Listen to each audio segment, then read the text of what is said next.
Hello and welcome out to this week's episode of Gamers Council. And I'm your host, WebDave, David Anthony. And we have a great panel tonight. A new panel member that's never been on our podcast before. So we're really looking forward to getting to know him and getting to know his hot takes. And then, of course, we also have the legend, the voice, the singing phenom.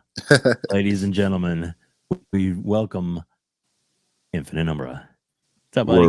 Words so easy. That voice is very seductive, my guy. Ooh, that's the word for it. Seductive. That was good to be here with you fellas tonight. It's been a while.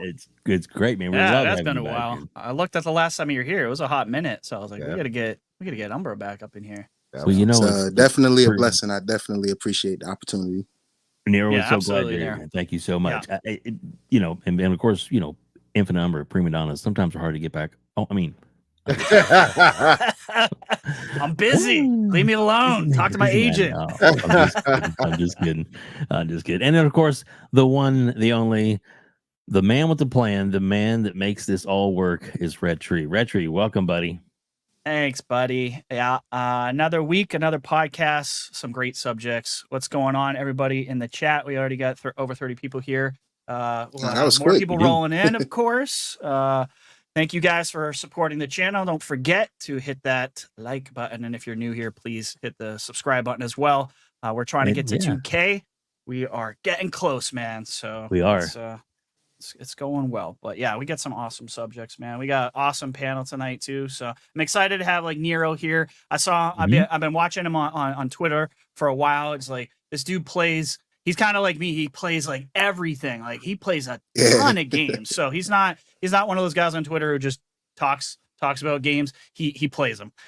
So I'm happy to invite him on here and have him join us and talk some shit and talk some games. So absolutely. Talk shit. What do you mean? No, I'm just kidding. Yeah. Well, RHETRI, before we start going around the horn and find out about some people, let's we have a super chat that was earlier in the week, and then we have a new one already today. We want to get that ball rolling because we love this guy. He's awesome. Okay. Yes. Oh, I thought you were bringing something up. Well, I will. But there's also the last one too. The other one is in the private chat. Yeah. Adidas 20 with the $10 super chat says Xbox will win next generation. I like that. Me too. I appreciate that. I appreciate you, Adidas, man. He's been supporting this channel like crazy lately. Thank you, man. He also put one in the on the YouTube page for us with the $10 super chat. It just says, "I'm here." Yes, you are here, Adidas. You're definitely now the show can start. Now the show can start. He's been doing this a lot lately. He's dropping these super chats and stuff before we even get started. He did that days ago. So we appreciate you, man. We absolutely appreciate this community. You guys are killing it. So we definitely do. We appreciate each and every one of. There's so many great members in the chat. I will try and mention to you some of them here in just a little bit. Def Leopard, Telus Ray, Masshole, Galveston, of course, Adidas 20. David Cohen is here already. Gosh, let's see. We got Ghost Fixer. Is it Fixer or Fitter? I need my glasses. Sorry. Ghost Fixter. There you go. Yeah. And KS Sante is already here. Plus a lot more mitts and a whole much other. And of course, it's just great. And we will. Oh, and guess who just dropped another one just to make sure everybody knew he was here. Let us know. He's got all the monies. Silent Cypher with the $2 super chat. Good evening, fam. Hope you have an awesome show. Yes, I was just playing with those guys not too long ago. Silent Cypher, Galvinson. I don't want to start the show with talking shit, but if you play zombies with these guys, watch out because they might just take the helicopter and leave you there. No. Rude. Yeah, I paved the way. I destroy all these zombies, and all of a sudden, I see this helicopter. I felt like a tear was rolling down. I literally watched them go away as I'm sitting down here with 1,000 zombies about to kill my ass in COD. But yeah, I appreciate you, Silent. He was gaming with us with Drawn TJ, RSJ, and Covert Reaper as well. So good times. And if you guys want to join that, you can, of course, join our Discord community game nights, which I'll put in the chat later. But yeah, good times, man. And go ahead with your first round to get everybody started and warmed up. Sure. Yeah. So I'd just like to ask everyone, I'll start with you, Nero, the games that you've been playing lately and any music or TV shows that have caught your interest as of late. All right. Some games I've been playing lately. I just finished Dead Space remake. Missed out on the original. Definitely enjoyed that. I was really having a hard time trying to pick which one I like better between that and the RE4 remake. I'm kind of leaning towards Resident Evil remake only because the DLC, the Separate Ways with Ada Wong, was very well done. That DLC is actually just as long as the entire Resident Evil 3 remake, so it's good to see Capcom righting their wrongs. I know a lot of people complain about the length of 3, and I also just picked up Armored Core 6. I forgot the name of the boss I'm on, but been getting my tail kicked on that. And been playing Alan Wake 2, man. I love Remedy. I love their universe. I love their writing. Everything about them just God tier. I might, piss a few people off, but Phil Spencer, go ahead and get them too. Go ahead and bring them home right after Sega. Right after you get the big guy in Japan. Yeah. Absolutely. Yeah, for sure. Yeah, great games there, man. Any TV shows or any movies or anything that you've watched lately? Or you just been? I mean, you've been gaming a lot, so I don't know if you have time for TV. Every now and again, I try to watch shows, man. It's kind of hard for me to sit through a show, but I can sit through a game. Goosebumps on Disney Plus. That's been very good so far, although I do not like the last 2 to 3 episodes so far. I'm like, I don't know what they got going on, but the way the show started, absolute God tier. Sony can't make games, in my opinion, but they make some great quality TV shows and movies they have their hands in. What is it? Twisted Metal. That was all right. That was decent. It wasn't all that, but I take it.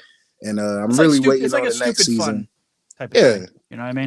Not that's to perfectly to describe it. It's just stupid fun. And I'm waiting on Last of Us, the part 2 to the season or season 2, whatever they calling it. But that's pretty much been it. Haven't really watched too many movies lately.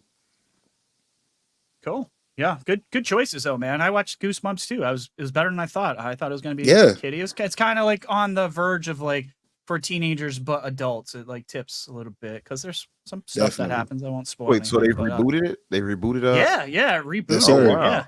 Yeah. It's pretty decent, Umbra. If you hadn't seen that in years, the old show. I know. That's why I was like, "What the hell, Goosebumps?" And I was like, "Oh, this is new." So been pretty good. Goosebumps back. Yeah. Let me get this out of the way. Mr. Dread, my buddy from Florida, Dreadpool with the $2 super chat. RHETRI replayed last part of Halo Reach on COD.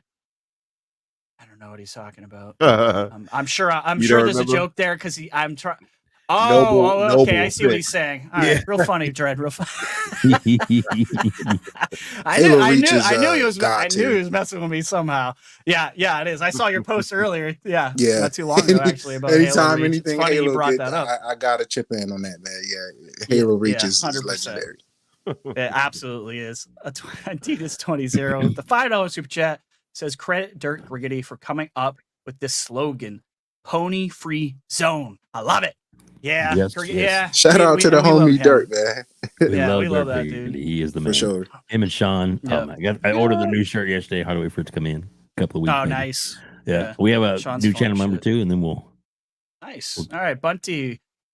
Welcome, sir. Welcome, Bunty. Buddy. Appreciate you. Absolutely appreciate you. I like the Bunty, a rude boy. Too. Yeah. Not a Bunty. That's all I got. It's not Bunty. It's Bunty. I'm just kidding. Yeah. Umbra, what games have you been playing, brother? Any TV shows and movies that you've been watching? Man, I've been playing a bunch of things. So I was gifted Modern Warfare 3 because I don't play COD. Welcome, like that. sir. I really don't. Nice. Yeah, you should. I was gifted. Well, hey, I'm so far I'm enjoying it. I'm playing a campaign because typically that's all I would do is play the campaign in COD. I don't. The multiplayer for me is too twitchy. I don't know if I'm too old or what. I'm like, nah, I can't I can't get jiggy with this. Umbra, I think you could though. Man, I think if you put think into, so? you're good at Halo, dude. Like Yeah. it can translate. You just got to put in the time. I think, so. Halo is the god tier shooter, so I mean, Yeah. you know, There he's you good it's a at the different game type that of needs shooter. to be good. No lies detected. No lies detected. You know. Thank But God no, Phil is here to save COD. I mean, I don't want to make your head bigger. I don't want to, I don't want to make you feel like you're that good. But I don't know if you can make it any bigger than what it is. But the thing is, though, it's like it feels to me like with Halo, you can kind of get out of a jam. They got reversals. You can get out of a jam easier in Halo to me than you. It's can funny. A lot. I hear the exact opposite all the time about like really COD. Yeah, I hear the exact opposite on COD versus Halo a lot. Well, but I see these COD players running around and just that's all I see. Run. Yeah. Yeah, but I don't know. I Maybe mean, I got to you're give not it more wrong on the time. Twitchy. It has been a while, though. It has been a while. Yeah. Truthfully, man, with the COD clips I've been seeing, it just makes me want the game because, I love seeing the community playing the game, but you could just tell a lot of people is just playing it for console wars. I just be looking at the clips like, man, it's a minute clip and you killed one guy in the clip. It's like you sat here for 40 seconds. Right. Ran they're 2 like, feet oh, and- watch this. Watch as I kill this guy. I'm waiting for a series of kills. It's like always maybe think to 2 myself, guys. Yeah. As far as I just think to myself, like, you really clipped that? My bad. Right. But as far as the campaign, I am enjoying it. I do see what people were talking about. Some of the reviews were saying like, oh, you have these. I forgot what they called it, but like the second mission, for instance, it's not a typical mission. It seems a little different to me. But man, visually, You mean like the really open nice. world aspect versus like a linear path type of thing? Something like that. Yeah, something like that. And it doesn't feel quite scripted like typically like Call of Duty is. It felt more like some type of, I don't know how to explain it. I don't know. It didn't feel like it took like maybe they spent 18 months on it instead of 3 years.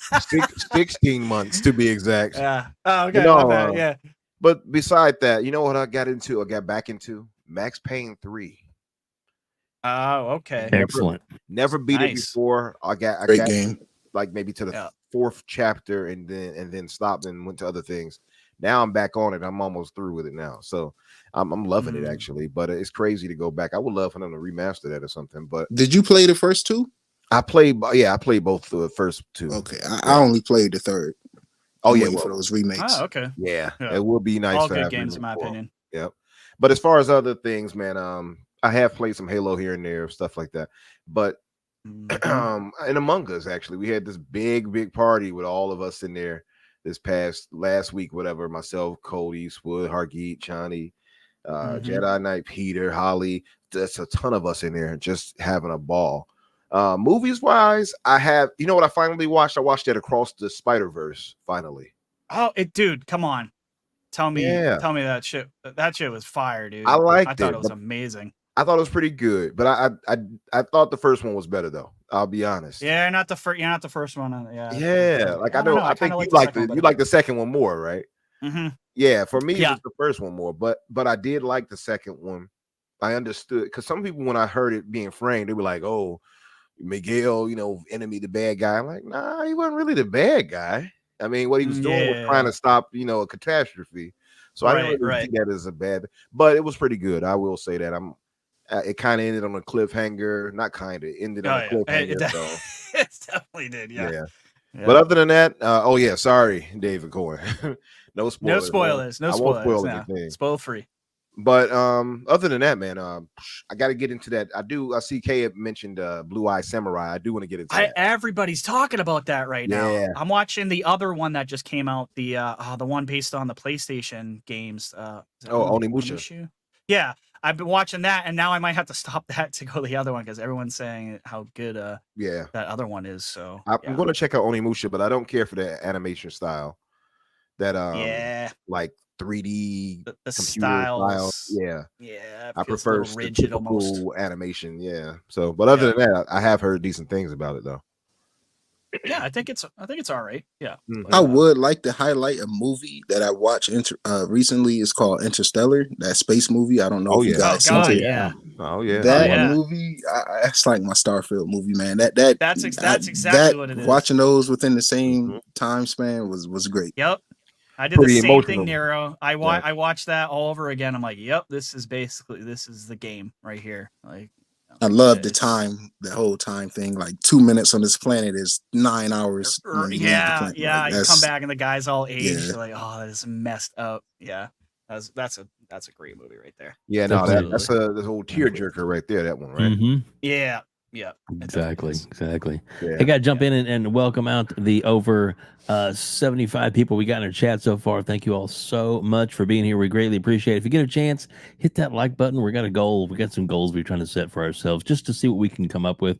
Right now, we're trying to get like 200 likes per episode. Last week's episode, we got right at 300 right now on last week's episode. It was crazy. Yeah. So if you get a chance, hit the like button. We greatly appreciate it. You don't have to. You can hit the dislike button if you dislike my haircut. Or mine. I got a lot of crap on my bald head. I don't know. It's like a thing. I don't know why. Yeah, but you're bald because you want to be. That's what's great. I swear I was about to ask. Like, Yes, what that's Dave? right. You got a head on. I was about to say. Yeah. Cheater. Yeah. Me and Dave are twinsies. In my teenage years, you'd be like, "Holy crap, hit my right hair."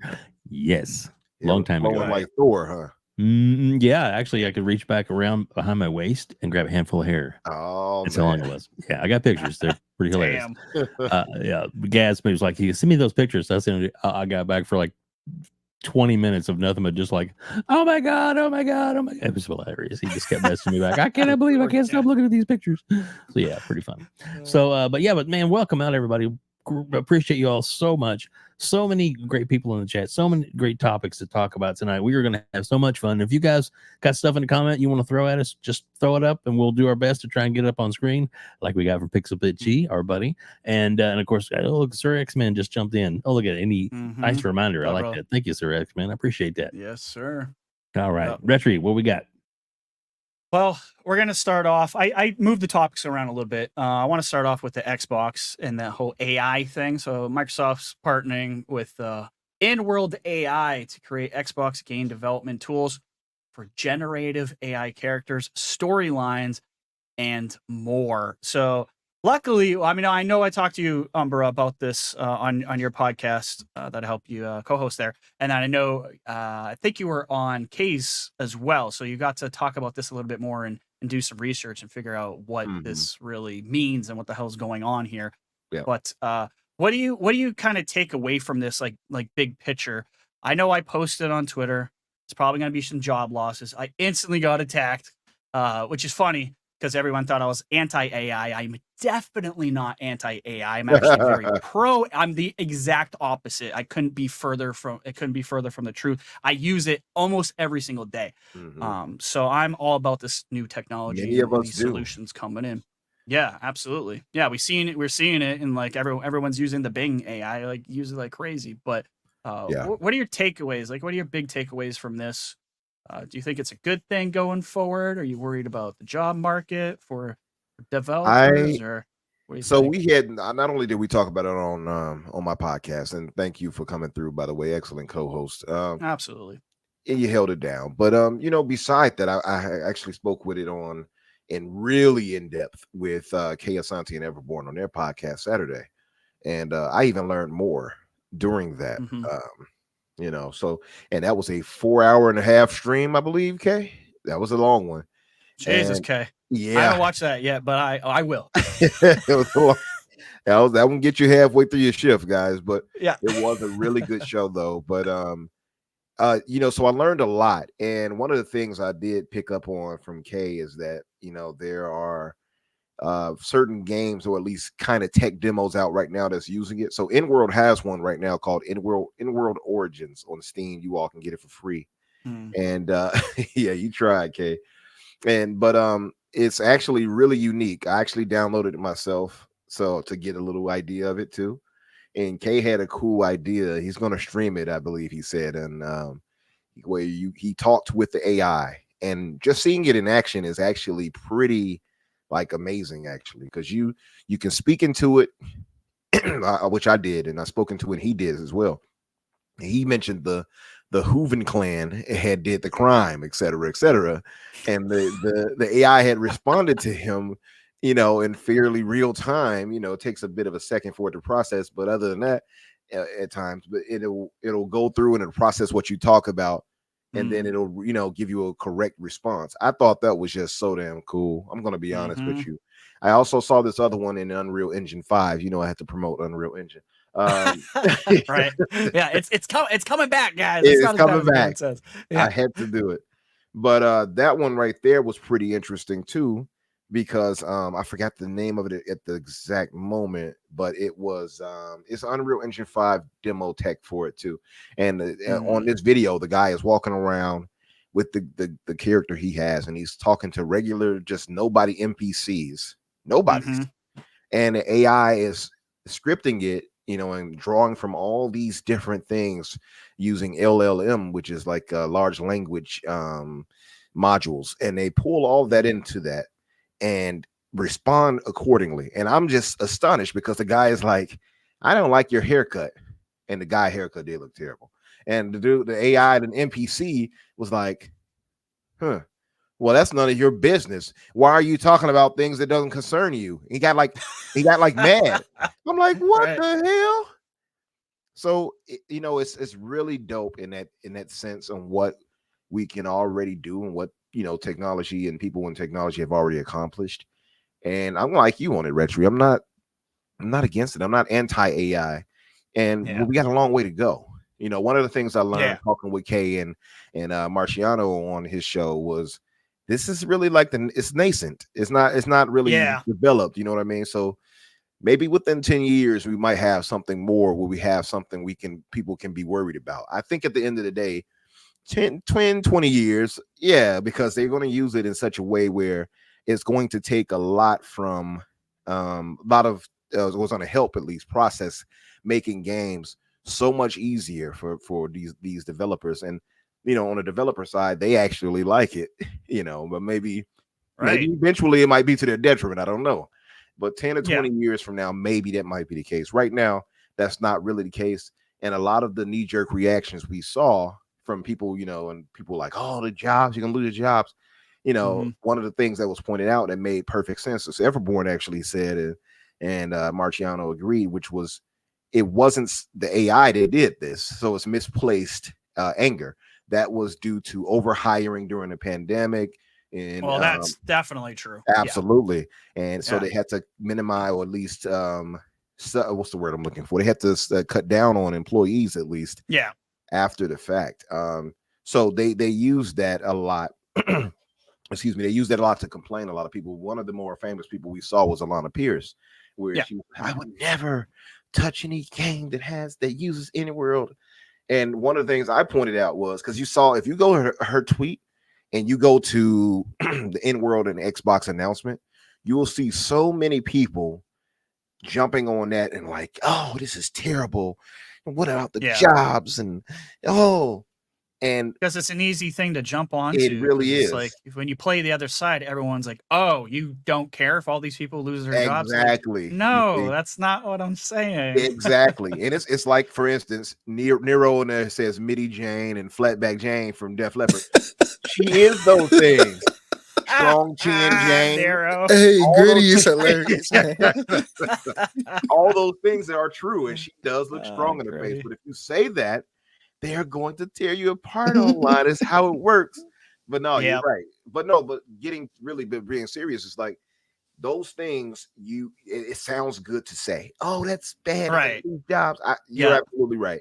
But one thing I noticed, and I said this on Saturday show, one thing they had all in common was it was Xbox that was linked to it, in which all these people started responding so negatively. Yeah. Because Alana, I don't think she knew. And to be fair, a lot of people don't know that her own company bought an AI company before this one. Exactly. and not only that, but the game that she worked on actually has AI. That's right. Almost all of them do. Literally, it's almost 100%. So she's not going to play her own game anymore, according to her. People don't understand what world generation is, what like AI for telling like bosses and stuff where to be and when to be. That's AI, guys. It's now it's like the hot topic because the writers, the coders, we've been using it for a long time. It's just a different type, and it's more in your face now. Now that it's in your face, people are trying to take a stand, I think, and it's and like none of us are inhuman. None of us want anybody to lose their jobs or anything. Yeah, definitely not. Yeah, but it's like they're blowing this up, I think, more so because it had Xbox attached. I'm just going to be honest with you. Of course, you know, always. Because we had just saw, you got Unity doing their thing.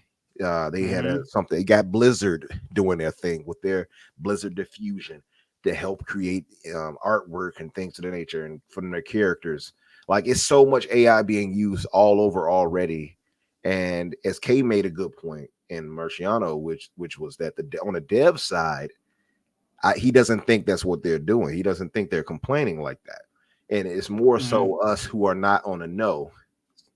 That's what it is. So I'm with you where I think AI is a positive within its limits, right? I mean, we don't want it to get to a point where anybody is being kicked out of their positions, of course, but if it's going to help for I think for us as consumers, and I said this too, from the consumer standpoint and from an owner standpoint, a publisher or whatever, it makes perfect sense for all of us because we get games quicker, probably more efficiently made. A lot of these things, and they get. I mean, even if not quicker, Umbra, maybe more fleshed out, like you said with the NPC thing. That's one of the things I'm most excited about is the NPC thing. Yeah, and just them being like the reactive dialogue that you have, and maybe maybe side quests won't suck as much anymore. Maybe it'll actually be interesting. I don't know. Yeah, that is exciting actually. You're right. And like what can it get, like how they have the basic, I mean, the nonsense with PlayStation where you got to blow into the controller for certain things. Imagine if you actually use it with the AI where you can talk into the controller instead, and hey, such and such and such. Hey, Haley, I don't want to spray paint this wall in Spider-Man. Can I go back to Miles now? No. Well, she's gonna do sign language because she's deaf, but still, but stuff like that. I'll love to our deaf folks. Yeah, you can't hear me, but yeah, stuff like that. He said you can't hear me. You can. The caption. I love you. Yeah. Oh man. But yeah, man, I think it's overblown and it's much ado about nothing for now. Maybe within 20 years, maybe they have a. That's what I said. That's what I was trying to say too, Umbra. Like everyone jumped the gun. I was like, whoa, not tomorrow. This is a long term. I'm talking long term. Jobs might be affected, not today. Yep. You know what I mean? And I only said that because I literally use it every day. So I know I'm like when I'm doing scripts and stuff, and I'm like, tell me this, and it just. I mean, you got 20 writers, you can knock it down to 5. If you still have to input stuff into the systems. That's right. You know what I mean? You have to know what to input into these systems too. They're all different. Yeah, it absolutely still needs a human touch, but it might not need as many humans to touch it. Yeah. Pause. You know what I'm saying? That's what I was trying to say. Absolutely correct. And one last thing I would say, I'm sorry to dominate the conversation. No, you're good. One last thing I'll say, and Kay is hitting on a good point right there too. That was mentioned during it, but I'm not going to touch on that. What I would say too is, and I said this on my podcast, and it was mentioned on Kay's, was that it, smaller developers, indie developers, whatever, upstarts. Yeah. This can be something that really, really helps them get stuff going and maybe make even bigger products with less of budget than what they would actually need using these tools. So I don't think it's an evil thing necessarily just yet. Right. And I saw the blurb down below. Skynet does approve. Skynet. I wrote that. It's like Skynet approves AI taking over. I mean, it's fine. Kay Asante with the $5 super chat says, I really think the issue here is the marketing of AI. Yeah, he's got a good point here. The term that Hollywood has convinced people is evil. Call it something else. Problem solved. He's probably right on that one. Nero, what's your 2 cents about this whole AI thing? Does it bother you? Are you excited to see what comes of it? Or what all righty. Well, I'm gonna play the villain role tonight, man. Look, I'm gonna be honest. All right. The only devs that's scared of AI is the people that can't write. I'm sorry, but look, when I play a Ubisoft game and it's 1,000 question marks around, I knew you were gonna say at Ubisoft. This point, yeah. I'm sorry, Ubisoft, but y'all gonna catch it. Look, I'm gonna give Ubisoft some flowers because the system they use for Watchdog Legion is dope. You know, like people having families and stories and stuff like that. Right. I feel like AI can turn that up a notch, right? So let's say I harm somebody, maybe AI can create an entire family bloodline that people might want to come and get revenge or have something to say about you killing a cousin instead of you just killing NPCs and never feel anything for it. You know, maybe AI can play a role in making actual living people have, you know, families and things they do. You know so, what, Nero? Just to yes, throw it sir. out there, Ubisoft right now has what they call the Ghostwriter AI. So yes, they do, too. and it's been used, I think, already, hasn't it? How much have it been used? Because I might flip my stance on that. Look, it's not a. No one said it was a good AI, Nero. It just said it was an AI. Okay. All right, man. But I agree with the earlier takes, man. I think it's a tool as much as anything else, and I don't see why people is getting upset because look at all the tools we have in these new consoles that has yet to be used. So I don't think we really start seeing benefits from it until way down the line. But when we do start seeing the benefits of it, it's going to be because of Xbox leading the way. Once again, Phil Spencer, Sarah Bonds, those great people over there at this beautiful American company just leading the way in great technology and just pushing the industry forward, right? So I'm extremely interested to see it. I think a lot of people is just scared of new technology. And we always go through this, right? I feel like everyone like scared of physical media leaving, scared of getting rid of your record players for like the MP3 player and all that, or CDs and all that stuff. Like we're always fighting it, but we're always you're not winning this war, dude. You're not winning this battle. It's not happening. You're not gonna be able to push AI away. Terrified, you know, like you know, just like the physical media people. I get it. I understand. If you want to get up from your chair and go swap disc, that is perfectly fine. Me personally, I like quick resume. I like hop into my games. My disc drive on my Series X for no reason just don't work anymore. So I'm pro a digital future. You know, and I'm not the only one. You know, I don't know what's going on. I know a handful of people in real life that disc drives just stopped working. So I say, hey man, sometimes you just gotta embrace the future because it's gonna come whether you like it or not. So, but since it's Xbox, you know, they gotta make Xbox seem like the bad person, you feel what I'm saying? But these writers, a lot of these games, like it just don't hit the same. That way, when I get games like Starfield and you know what Remedy is doing with Alan Wake 2, and even the first Alan Wake, can't no robots replace God tier writing. Right. Like so that, if you're Alan Wake 2 is a great example. If you're a talented dev and you're a talented writer, you should have no fear for this. Like if anything, like you say, it's a tool. It should help people out, make, you know, development easier for these people, which we all want, right? I know everybody is tired of delays, and you know, some people and companies only dropped one game this year that was really, you know, like DLC, and then other companies is just dropping game after game after game. You know, there's levels to this. So I'm interested to see how these studios use it, and I'm all for it. I'm not against it. Oh, awesome, man. I saw Pixelpic G brought up a good one. This is a perfect one of kind of what I was talking about earlier. He says the Nemesis system was so good that they blocked it away from the entire rest of the industry from even using it for X amount of years. So yeah, absolutely, Pixelbit. Don't fight the future, I say. But yeah, I mean, I don't know, Dave, you got anything to say on this whole AI fiasco? Does it bug you? Do you care? Well, I mean, it's inevitable that they're going to need to use it at some point. It's just part of the process, and it can make things easier and speed things up and save money because the cost of games nowadays is really because of the better technology. The more you have to put into it to get the to get the games looking on par with what people want, then it does cost more. Now, I think there needs to be a balance. You know, I mean, obviously you want assistance where you can, but I don't want to see it, erode jobs. It's a matter of the people that have the jobs to make their job easier so they can get to more things, to get things done faster. Maybe that's not a 8-year dev cycle. Maybe get it back down to 2 or 3 year dev cycle by utilizing the tools that are available to you. But then again, tools can be abused, as we've seen, in the past. Right. Yeah.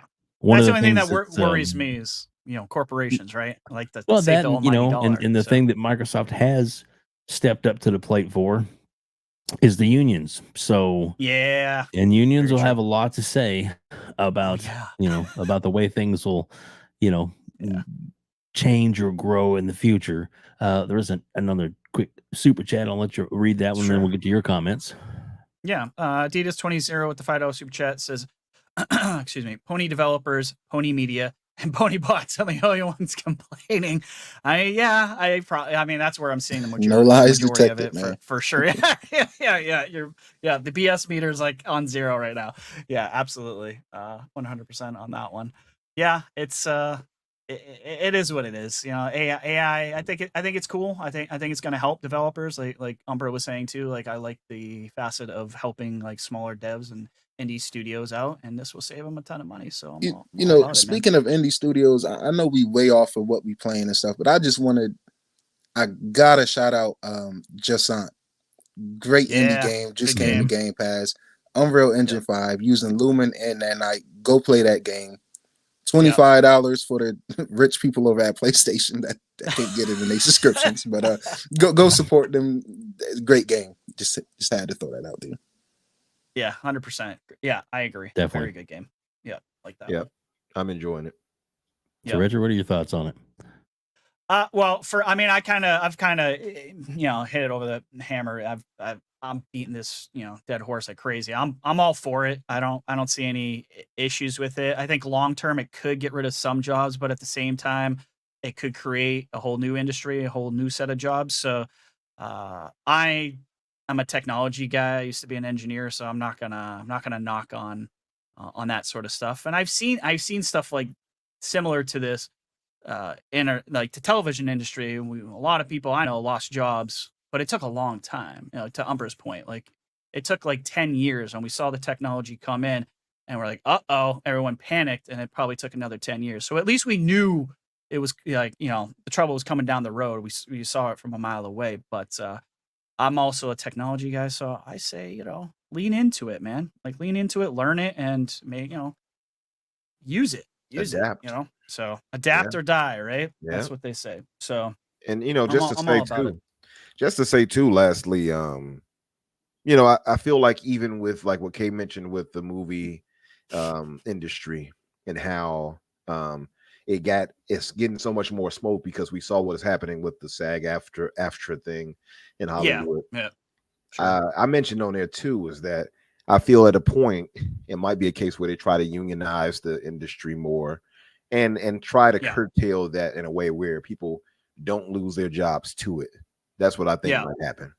So I could see that, Umbra. Like I said, as soon as the very first union got into the gaming, I said it's over. That as a union guy, like you smell the blood in the water. They're not stopping. There's no effing way. Like now that the door's open and they're in there, they're gonna try to unionize as many of the different sections in the devs as they possibly can, and every department they possibly can. CWA rubbing their hands like Birdman right now.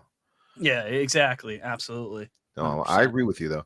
But and much like you, I'm a union man. I think they should unionize. Honestly, they should. You like better pay. I don't know. That's probably the way to go. But appreciate that, Cypher, saying great show so far. I think we're gonna move on to the next subject. Unless do you have anything, Dave, or can I move on to the next thing? No, Skynet wants us to move on. Skynet says, yeah, probably. They're going to terminate us. Yeah, exactly. Oh, boom, boom. Next, we're going to talk about gas games. I just wanted to kind of glaze over this. I'm just wondering if there is like a gas game fatigue going out there in the world. If it's just me, which is weird because I play Halo, COD, and Fortnite like a lot. I enjoy gas games. But we've seen a lot of these fail. We see Sony that had 12 is now doing a little bit of Michael Jackson moonwalk, going up. Yeah, now you're gonna. How about half of those guys? They have no identity over at PlayStation. I think there's a little lost over there, not kind of knowing what the hell is going on. And you're seeing Warner Brothers is now saying like possibly like Wonder Woman and their other huge IPs like they just came out with Hogwarts, which not a while ago, which sold like hotcakes, and I'm Great saying game. you just had a great winning formula, and now you want to turn that formula into a gas game. Are you following Sony's lead? Because it feels like it might not be the right direction to go in. I'm not anti-gas games. I think Sony needs them. But I think they put too many eggs in one basket. But Nir, I'll start with you, brother. What do you think about the whole gas game? Do you think, like, are you getting gas game fatigue? Does it bother you at all? Do you want to see more of it, or what? I'm not gonna go as far to say I want to see more of it. Especially from so some of us are lucky to have great games as a service games. Xbox, from Halo to Overwatch, COD. I can't even name them all. Grounded is doing great. Just got an update coming soon. It's literally too many to name. When they're done right, I'm accepting of them. But I'm not like, if I was a PlayStation fan and I seen that, I would kind of be like, you guys been trying to make a Halo killer for decades now and couldn't do it. So now you're just trying to jump in on this games. It's kind of too late. I feel like if you're just now trying to make your company all about gas games, it's like, okay, you already lost, right? Because the ones that's been established, the Halos, the Overwatch, the CODs, they already got their fan base and they're going to be here. They're not going anywhere. So when you start bringing in new ones, like, I don't agree with the Wonder Woman thing they got coming up, because Hogwarts, like, these single player games are needed. And that's why it's so lovely to be a fan of a company that can do both extremely well, and sometimes both extremely well in one game. You got Gears, great campaign, great multiplayer. Halo, great campaign, great multiplayer. So, I know games as a service is a fear to a lot of people when they hear it, but I'm kind of mixed on it, man. If it's done right, I'm all for it. I'm all for it, having friends and jumping on games, and when it's done right, like I said, I'm not just trying to keep bigging up Halo, but I love Apex Legends, but Halo does the battle pass extremely well. If I start playing Halo today, but this newest battle pass doesn't intrigue me, but the first battle pass, the fact that I can go back to that first battle pass and grind through, that's great. So when it's done right, I'm all for it. But when it's done bad, Battlefield 2042, no offense, Gritty, I know that's your game, but when it's done bad, it's just like, man, it's just not good, because you can just change. You can tell changes is needing to come, whether people is getting fired or people is getting moved around. And even when it's done well, you still have to clean house if you don't have that content coming. Like, 343 moved and changed a lot of people around, because you put out a great core game, but you have to have that content ready. So if you're putting out a games as a service, man, you better have that service ready. You better have that content there. People are content hungry, and that's why Fortnite survives so well the way it does. It's always something. If a big movie is dropping, you're gonna have men and black people running around. If a new show is coming, you're gonna have Stranger Things people running around in that game emoting. So you have to do it right, man. You have to really be either all in or not. And PlayStation, I feel like they don't know if they want to be all in or half and half. From the reports that I was reading about people getting upset and leaving, it's good on them. That's good on them. You Sony Studios, stand up for what's right. Keep making your 10-hour one and done games and stand on that. All right. Don't take that leap of faith and try to make a multiplayer game. You got Bungie and you see how they doing. So yeah, I'm mixed on it, man. If it's done right, I'm all for it. But I don't want to see studios that are historically known for putting out great single player campaigns jumping into a lane that they have never tried. Trying to force Naughty Dog to go they can't even get Factions 2 out of the door. You feel what I'm saying? And it's cool that Bungie walked into Neil Druckmann office and smacked everything off his desk and said, yo, start over. Meanwhile, they can't even get their games right. Destiny fans.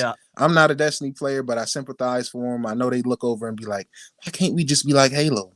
Why can't we just have a great franchise like Halo? Why, and everybody can't be Halo. You can't dominate the industry for 20 years. Everyone can't do it, So just stick to what you know, man. Know to what you stick, and just, do what you do. But it's not meant for everybody to try. It's not. Yeah. I kind of feel like the whole gas thing is just like Kay said earlier. AI has got a bad name. Gas is definitely getting that same type of bad reputation. But Amit in the chat said, I don't know if it means every game will have will have gas, but maybe aspects or modes will have it. So this is a good point. It says like Hogwarts, it doesn't directly have it, but they're also releasing a separate free-to-play Quidditch multiplayer game. That's a good point. Like I guess I'm okay with that. Like you have all these different experiences, like you do with Halo and COD and all these other games, and then you have the gas side of the game. Maybe that's a better solution instead of like going full bore like we saw with Babylon Fall, Crossfire, Avengers, Anthem, Back 4 Blood, like Rumbleverse, Knockout City. They're all gone. They're like, yeah, they're dead. Like there's more losers in this gas, game trying to make these things work than there are winners. That's a really good point. It's way more losers than it is winners. And you think that would scare the industry, but nah, everybody just... I see that Fortnite money, man. And it's like throw everything against the wall and see what sticks. And that's what I think Sony was doing. But Umbra, what's your 2 cents about this whole gas game thing? Are you fatigued with it? I know you're a Halo guy, so I know you play them, but what are your thoughts? Yeah, for me with Halo, even Halo stumbled out of the gate. I mean, well, eventually, let me not say out of the gate, because out of the gate it was great, but the month after or 2 or 3, it was like, okay, where's the content? So I think Halo has survived simply because it's Halo.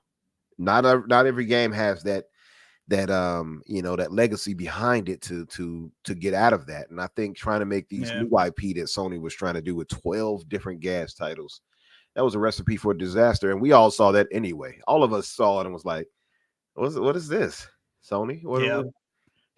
And lo and behold, we start hearing rumblings about people behind the scenes not wanting to do that. And I'm not surprised by it at all. You know what I mean? And gas titles in general, we all know it's a mixed bag. 9 times out of 10, most are going to fail. You got, you got the more recent ones with the Avengers. You got Knockout City. You got what was it? Battlefield Mobile, Apex Legends Mobile, Crossfire X, Rumbleverse, Echo VR, Back 4 Blood, Crime Site. I haven't even heard of that one, but I had to look that up. That's how bad it failed. You didn't even didn't know it existed. We were here, were you? Right. Were you? But, were you though? Yeah, so you got a lot of these titles that are going to fail just because I think many of us are kind of over that now. I think many of us are over that genre, if you will. I think most of us just want a good game. I agree. Just there's give money too, right, Umbra? Like you think like every battle pass, and if I'm doing like COD, which I do Halo, COD, Fortnite very regularly. I almost buy every little pass, every season, all the DLC, all that stuff. And it starts to add up. Like, and then you see all these other gas games that are come out, and I'm like, I can't spend money on that too every season. You know what I mean? So it starts to fatigue you. It starts to get like overwhelming. Where if you have like 10, if there's gonna be 10 gas games that are all hit in the same year, if that ever happens, like you're gonna be splitting audiences like crazy. You will, because COD guys, Halo guys, like they stick around usually. Most of them, you know what I mean? They stick with what they love, but I don't know. And I think that goes back to the point where they need to focus on building a fan base for whatever said game they want as a service. You have to, like Infinite said, yes, Halo definitely stumbled, and like Gritty said with the cross-core customization. Because I'm gonna be honest, I felt like they lied. 343 said you're gonna see thousands of different Spartans day one. You got a blue Spartan in it. But now with the cross core, with the helmets and stuff, that's starting to become a fact. That was a big move. Yeah. And season 5 has rebounded heavily. So season 4 was solid. Yep. So Halo is starting to get the groove back, so to speak. And I'm loving it, man. I'm loving all of it. But it's not so many other titles out there that have that cachet of a Halo or a Call of Duty that can pull off those types of things and fail with it and still be here. So that's the problem. Even those popular ones get so much backlash from like Overwatch too. Got a lot of backlash from Overwatch fans. Halo Infinite. If you type in Halo Infinite on my Twitter handle, you might see me slandering 343 before so much of the change has happened. But when you are a fan of even with Diablo, a lot of people have their critiques with Diablo season 1. I think this new season is great. So even the big dogs are not safe in this. With Modern Warfare, Call of Duty, you can give Call of Duty a 3 on Metacritic. It's still gonna sell like hotcakes. So that doesn't matter. But even that fan base is vocal about some things needing to be changed. So if the big dogs can't consistently just nail it across the board, really Fortnite really being the only outlier in that situation, it's tough for new games trying to come in. You know, if you don't have a set fan base, because Halo has that set fan base. They're not going nowhere, whether it's for the single player or the multiplayer, whichever, or for both.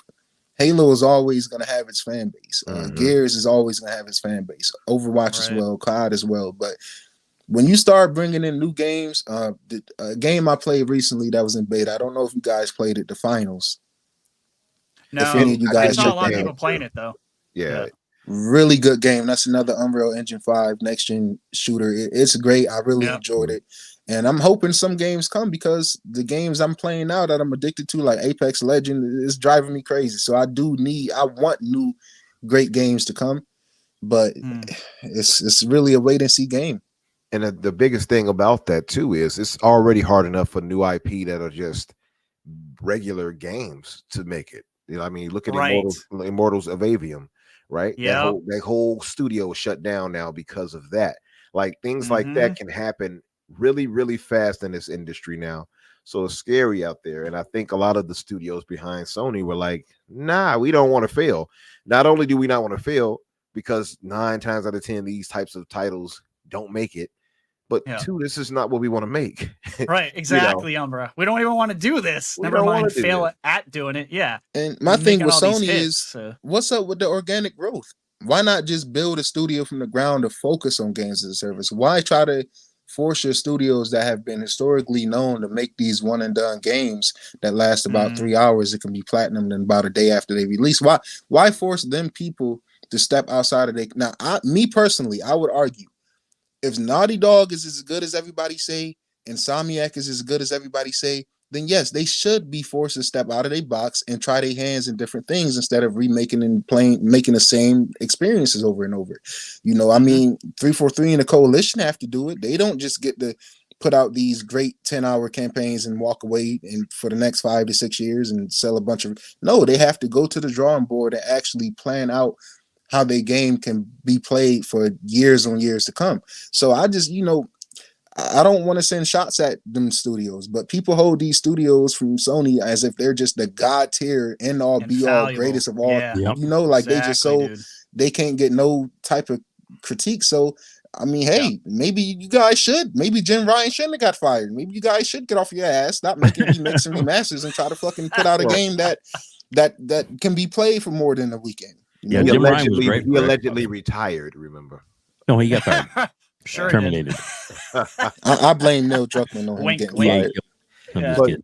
But going off that, even with that, like, I hear you on that, Nero, but I have no problem with a Naughty Dog or Insomniac making what they want, taking chances, doing something different. I mean, Playground's doing it, right? Absolutely. With Fable. So Tango did it with Hi-Fi. Absolutely. Look at even Avowed from from Obsidian. Look at Clockwork Revolution from In Exile. You know right. Yeah, that's another good example. So, but see, that's when my bias kick in, because I feel like that's why I feel like Microsoft Studios is better, because I feel like if you sit Naughty Dog down and then you sit down Tango Works and say, hey, go make whatever you want, Tango is going to come back with a Hi-Fi Rush or a Ghostwire Tokyo, something different from what they usually make. I feel like Naughty Dog is just going to come with a Last of Us 2.3 spinoff or something like that. I just don't have faith in them guys to think outside of the box on their own. And as you can see, when somebody steps in like Jim Ryan, the great leader he was for them, all right? Can't everybody get a Phil Spencer? So just be grateful for Jim. There's no guarantee the next guy is going to be better.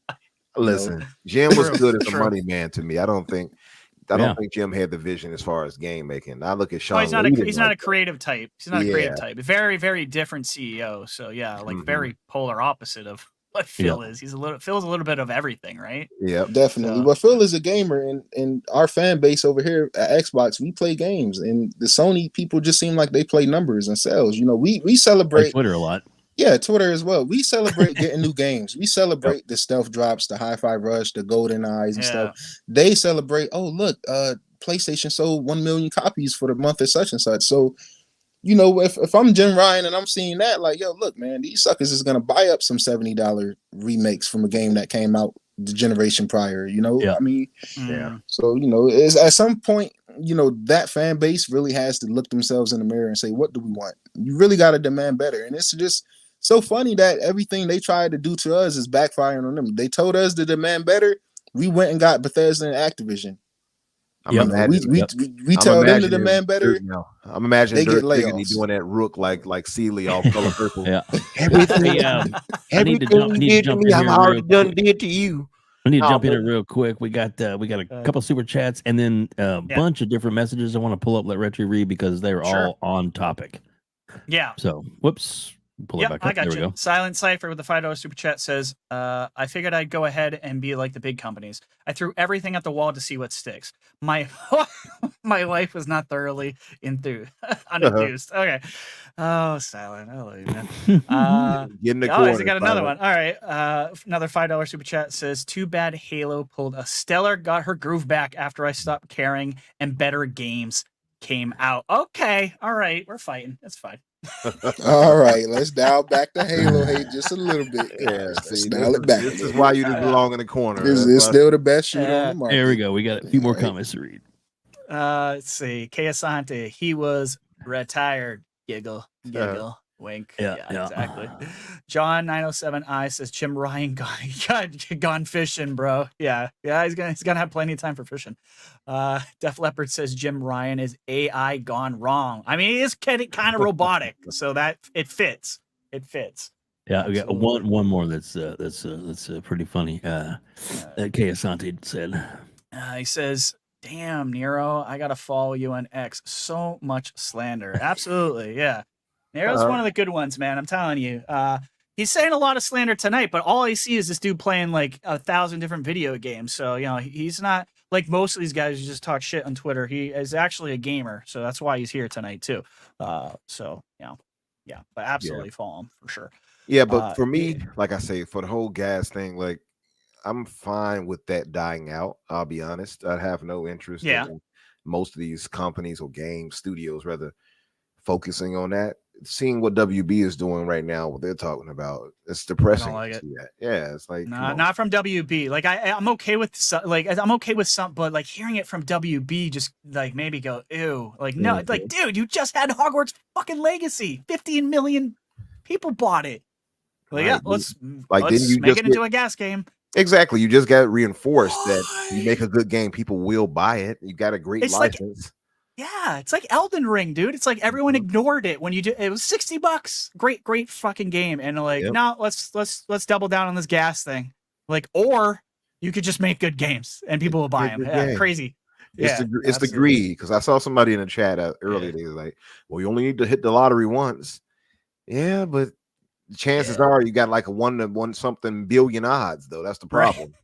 Yeah, I think Sony's seeing some of that right now. I think they went through their catalog and went, that's a loser, that's a loser, that's a loser. These delayed, these other ones, you know, they said there was 12 and now there's 6, but the other ones are coming. I don't think they're coming. I think at best you're getting 6. That's just my opinion. I could be completely wrong, but I think they axed most of them is really happened. I don't think they're delayed. I think they're gone. I don't think they're. Yeah, that's the nice little PR talk. And Sony's famous for.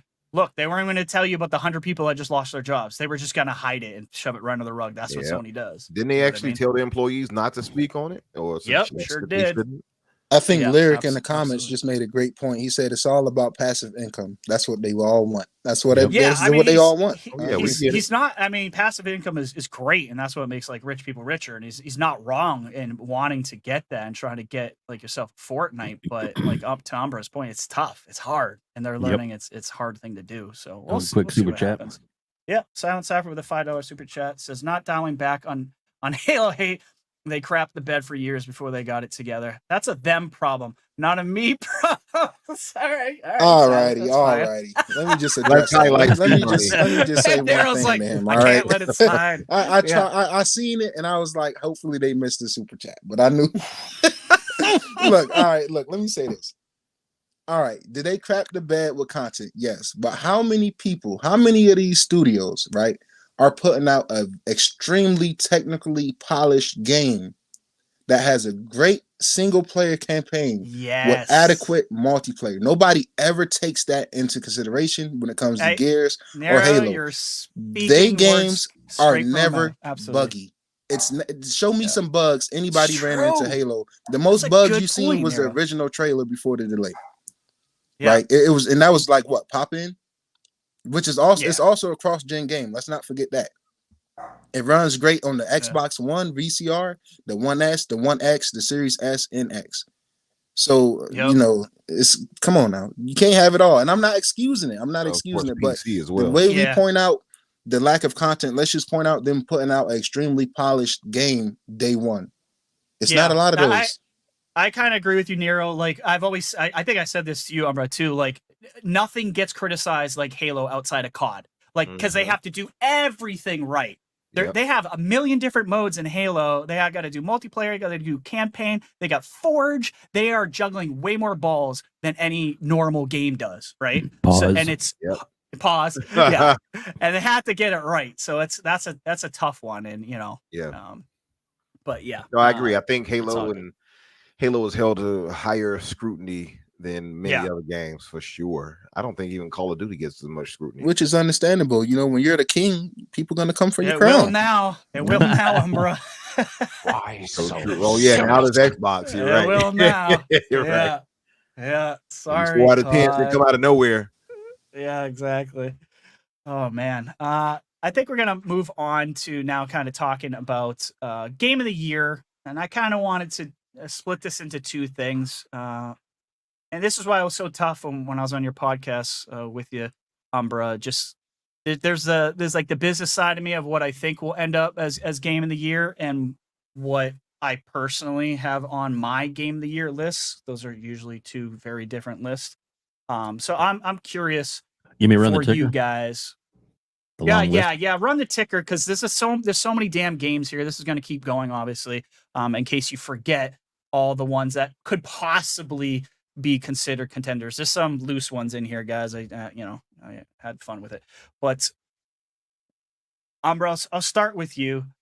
What do you personally want to see as the contenders or the nominees for Game of the Year? And then we'll kind of go over what we think reality under a Jeff Keighley VGA show will actually look like, and we'll go onto that after. But what do you want to see make it into the top 6 personally? So for me, my personal game of the year is still Starfield. I've enjoyed a bunch of games this year. There's a few more I still have to get into and try out before I can give a really qualified take and say no, this game deserves it. But like Alan Wake 2 is one of them, right? For me though, from what I've played, this is my top 6. Starfield, Hi-Fi Rush, Hogwarts Legacy, Star Wars Jedi Survivor, Dead Island 2. Yes, it does not get the love it deserves. And what was the last one for me? It was one more I can't think of. Was it Diablo for you? Diablo I did love. I don't know if I considered it a game of the year. Okay. Probably Sea of Stars, I would say. Yeah. I think Sea of Stars for you. You definitely love that. Really enjoy Sea of Stars. Now, what will really make it? You want me to give that now too? I'm gonna no. Let's. I want to get. I'm gonna go back to that. What we like your contrast. I'm gonna go to Nero and see if what's your top 6 personal games that you enjoyed that you think should be in there, Nero. What do you got? All righty, I'm gonna go in order, but 1 and 2 is literally fighting like it's a bloodbath between these two, right? So my number 1 is Starfield. It's amazing game. Love Bethesda, love their world building, and for this to be the first universe they worked on, I'm always just wanting to learn more. 2 is Alan Wake 2, Hogwarts Legacy for my 3rd spot, Hi-Fi Rush for my 4th spot, Diablo 4, and then Resident Evil 4 remake. Now, I will say Starfield is my game of the generation, but right now I'm thinking Alan Wake 2 is going to be my game of the year. And I know for a lot of people, they might say that makes no sense, but as good as Alan does to Wake 2 Nero. is, yeah, it does to me. So just That's deal all that with it. matters. Just deal with it and hit the like button. Just sit back, hit That's the like right. button, and listen Bring to the me hammer explain, down. right? Exactly. Alan Wake 2, in my opinion, is game of the year, right? Remedy has absolutely nailed everything in this game, and I haven't even rolled credits yet. But Alan Wake 2 is only going to be played for this year, right? After I beat it in Platinum, I'm not going to go back to it. Starfield, on the other hand, like a one and will done. continue to be played for this entire generation and generations to come. So that's why I stand on Starfield as my game of the generation. It'll be played years from now. As good as Alan Wake 2 is, it's just like, them other one and done games. You're going to play it, you're going to beat it, you're going to just wait another 10 years for the sequel.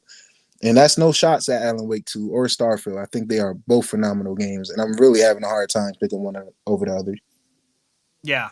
This is a tough year, man. Like, this is as hard as it gets here, I think. All right. Pause. I knew you couldn't help yourself there. I see why so serious says Frog Detective is greater than Alan Wake 2. All right, that's fine. So my list is almost identical. It's very, very similar to Nero's, with one exception. So mine in order, and I put mine in order, was Starfield, definitely my number one, and Hogwarts Legacy. That was a tough one to decide on number one for me. Sit back, stop playing it, the whole like urgency of what's been out lately. Like I was like, am I picking Starfield because it came out later or what? But recency bias, you thinking? Yeah, the recency. Yeah, thank you, Umbra. I couldn't come up with the damn verbiage. Recency bias. Yeah. So Starfield, Hogwarts, Diablo 4, Hi-Fi Rush, Dead Space remake. I absolutely loved it, and Alan Wake 2. So the only difference between me and Nero were remakes. So he went with Resident Evil. I went with Dead Space. Both great games.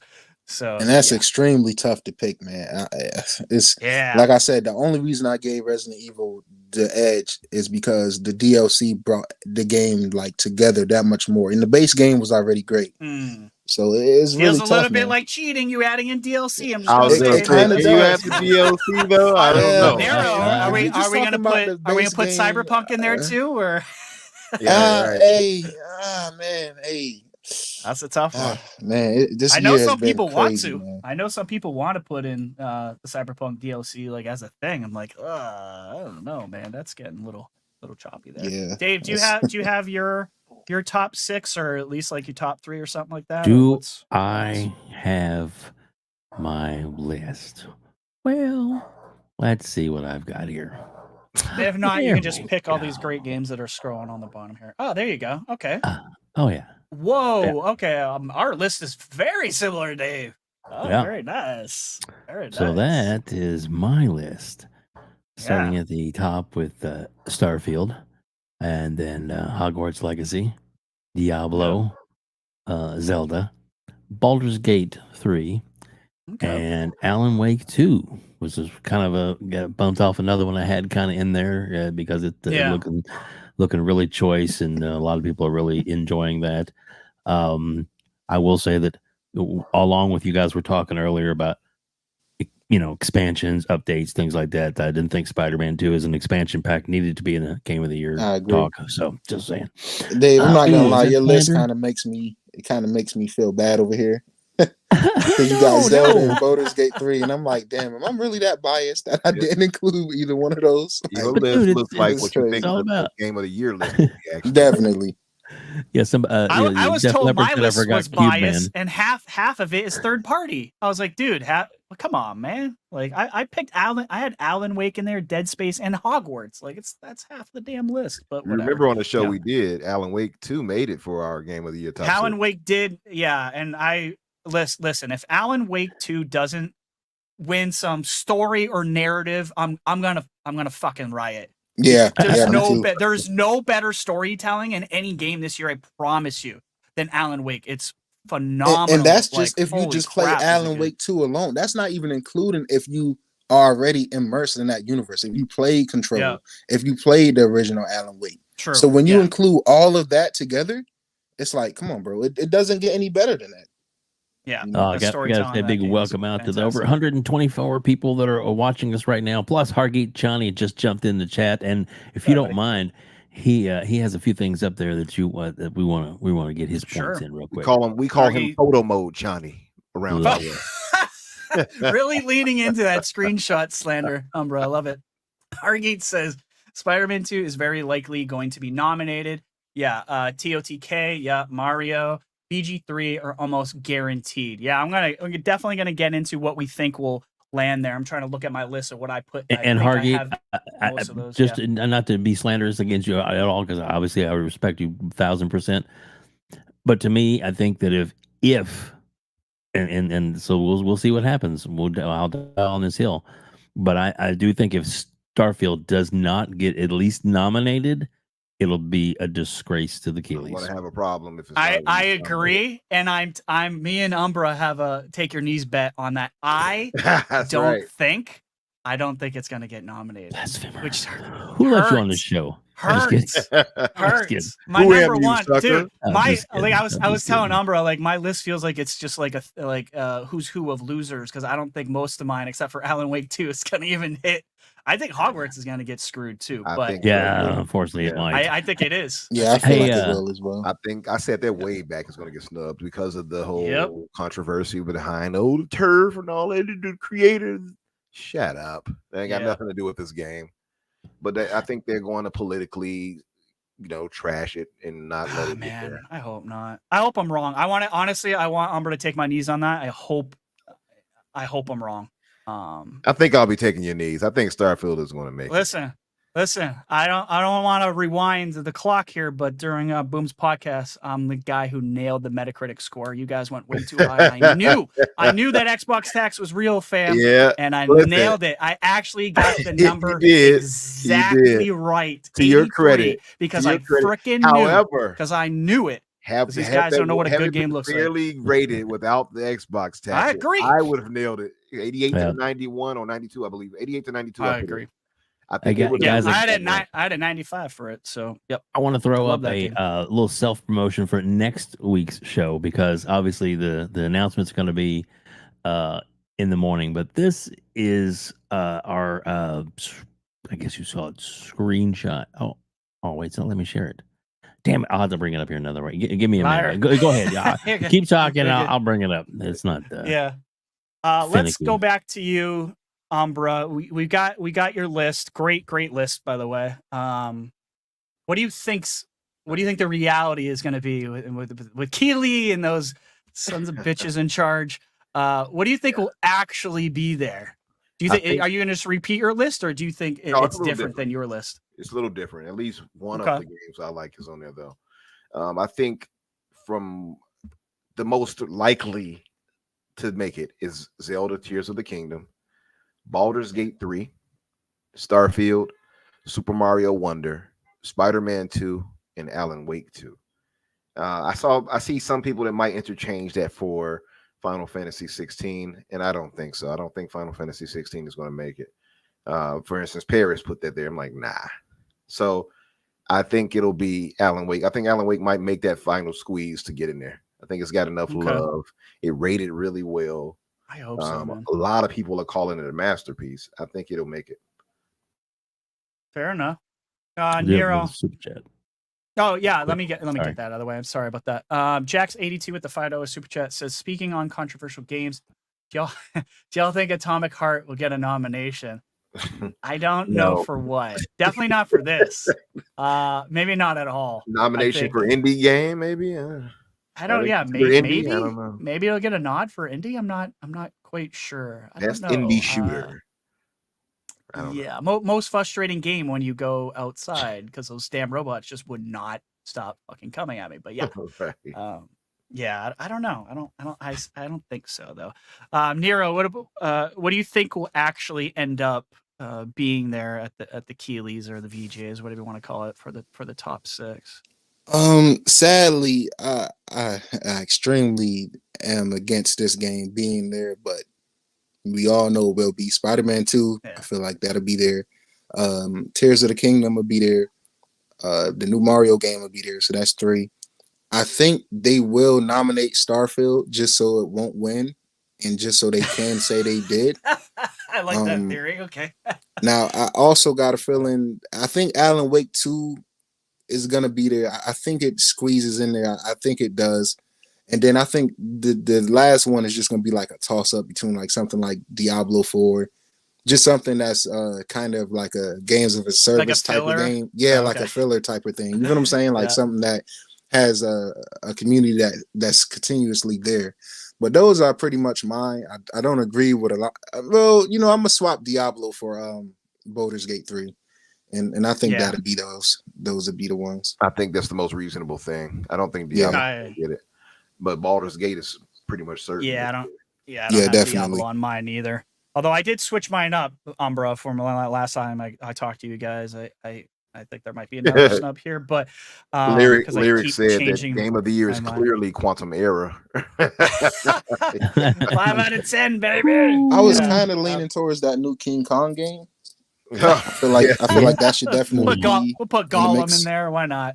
What if they did what if they had the balls to do like worst game of the year? Like like the raspberries, like the worst game. That would be. I would love that, man. That would be crazy. I really wish they would do something like that. Donkey Kong, the original arcade game, is better than that Kong. Oh God, yeah, absolutely.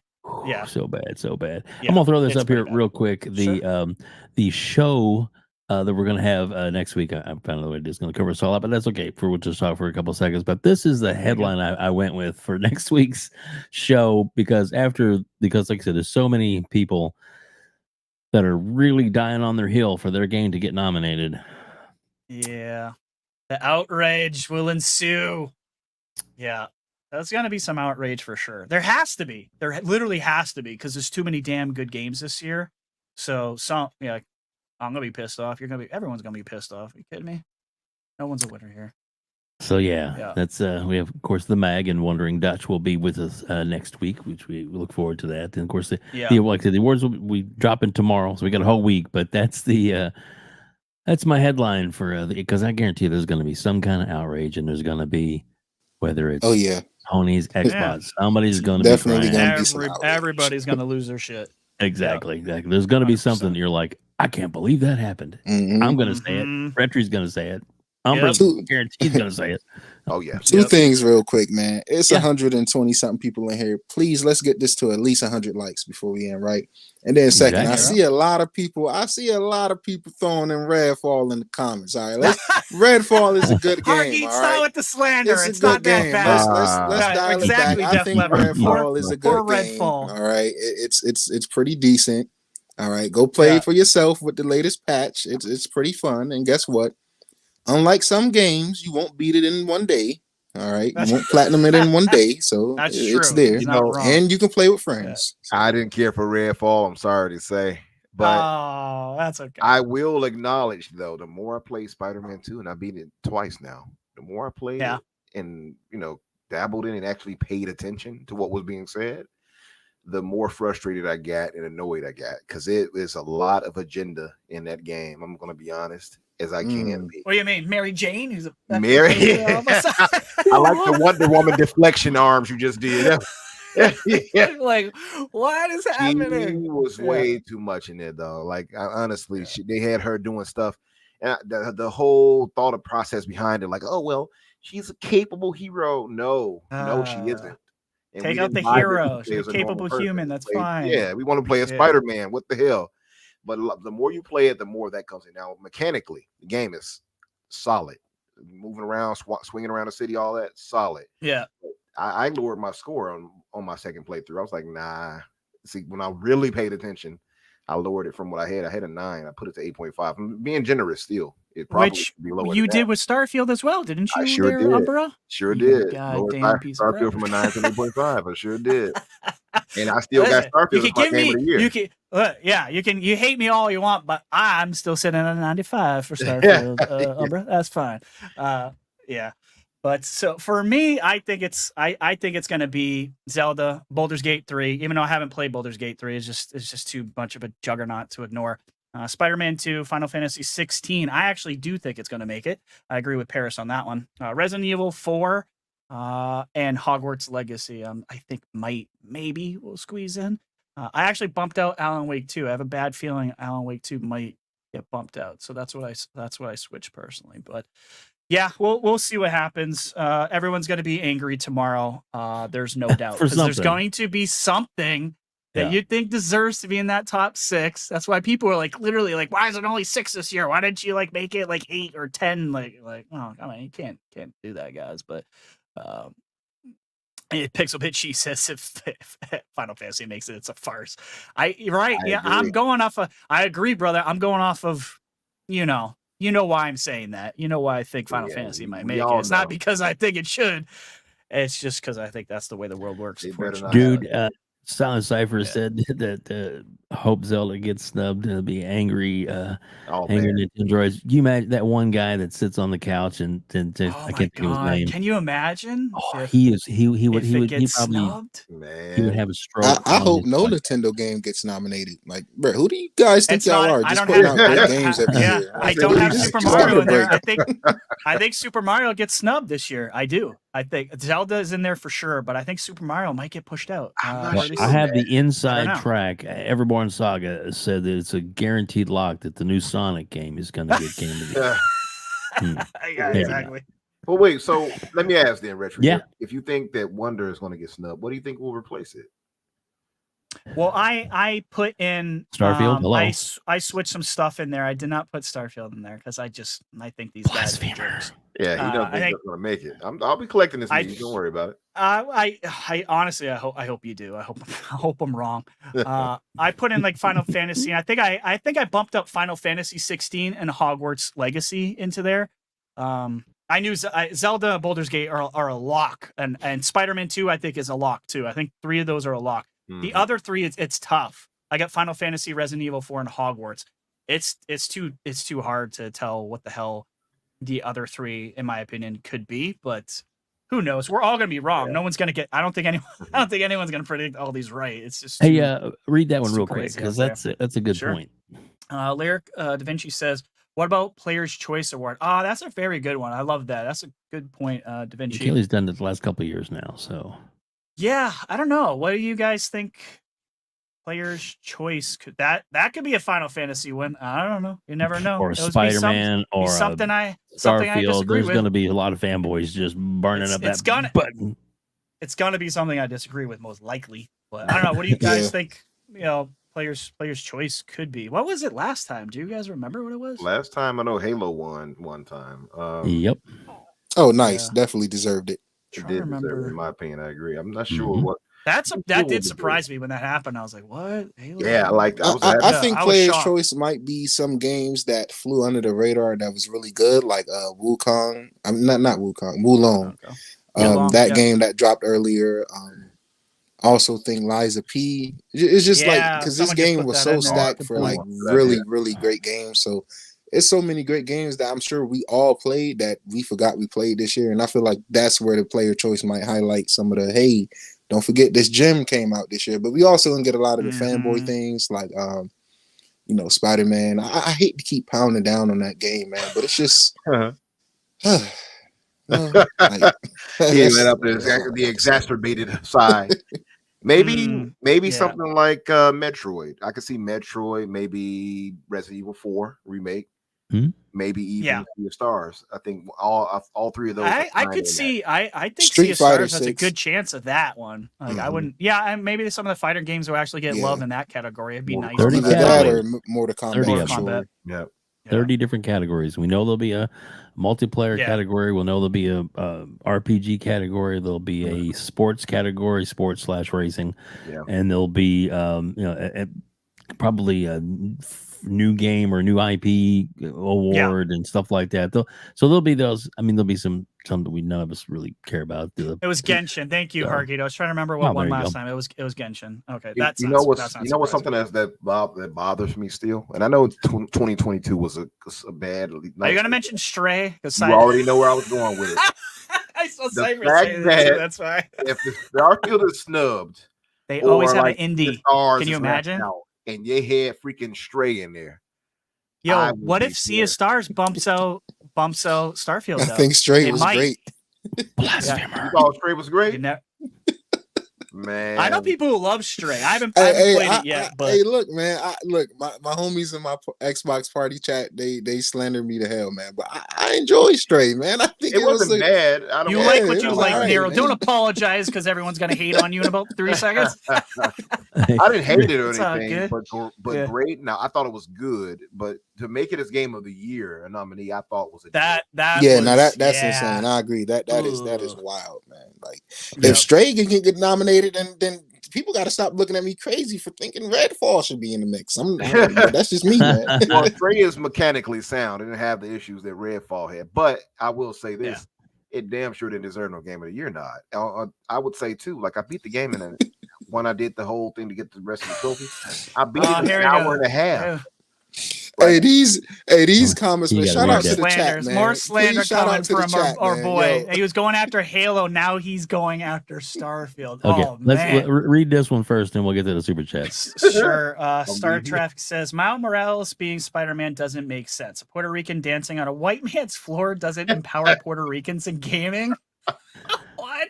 Wow. Miles Morales should have his own world and abilities. I mean, technically, he does. Well, what world do you want him to be in? Movies. Yeah. I mean, he's got his own. Silent Cypher with the $2 super chat with more slander. He says, I hope Starfield gets snubbed by Stray. Stray's just coming out of nowhere. Yeah. Yo, in the wrong year, Stray's like, I'm slander? back. Stray 2. And don't worry, Stray Silent Cypher will not be back on our show again. I'm just kidding. I love you. Do these people not like cats? Like, yeah, I'm a dog person, so fuck that. Yeah, I'm a dog person. I'm a dog person too, man. But damn, what's that, Umbra? I co-signed with you, I'm a dog person. But you know, I think a lot of the Stray love came because of the pet lovers. Oh, look, the cat. Yeah, sure. Great game. Like, nah. Pussy. Oh, sorry. You know, so look, Magnum Westward said Young Ye voice actor of the year. Oh, yeah. I love the chat tonight on fire with the slander. Man, yeah, I watched that video of him singing. Did you? And Yes, thank you. God, I was like, come on. I thought, okay, Umbra, I saw on the internet. I was like, oh God, the internet's going crazy. It cannot be that bad. Until I watched, oh no, it's Alex video and the singing, Umbra. It was the fucking singing. I was like, I thought it was. How did they sign off? Yes, I thought it was real. It's that fucking bad, guys. When people are not exaggerating, I promise you that they're not. It's that bad. It is that bad. Are we talking about Young Years? Yeah. Yo, man, look, yo. Hey, you got that clip? Yeah, somebody please play the clip.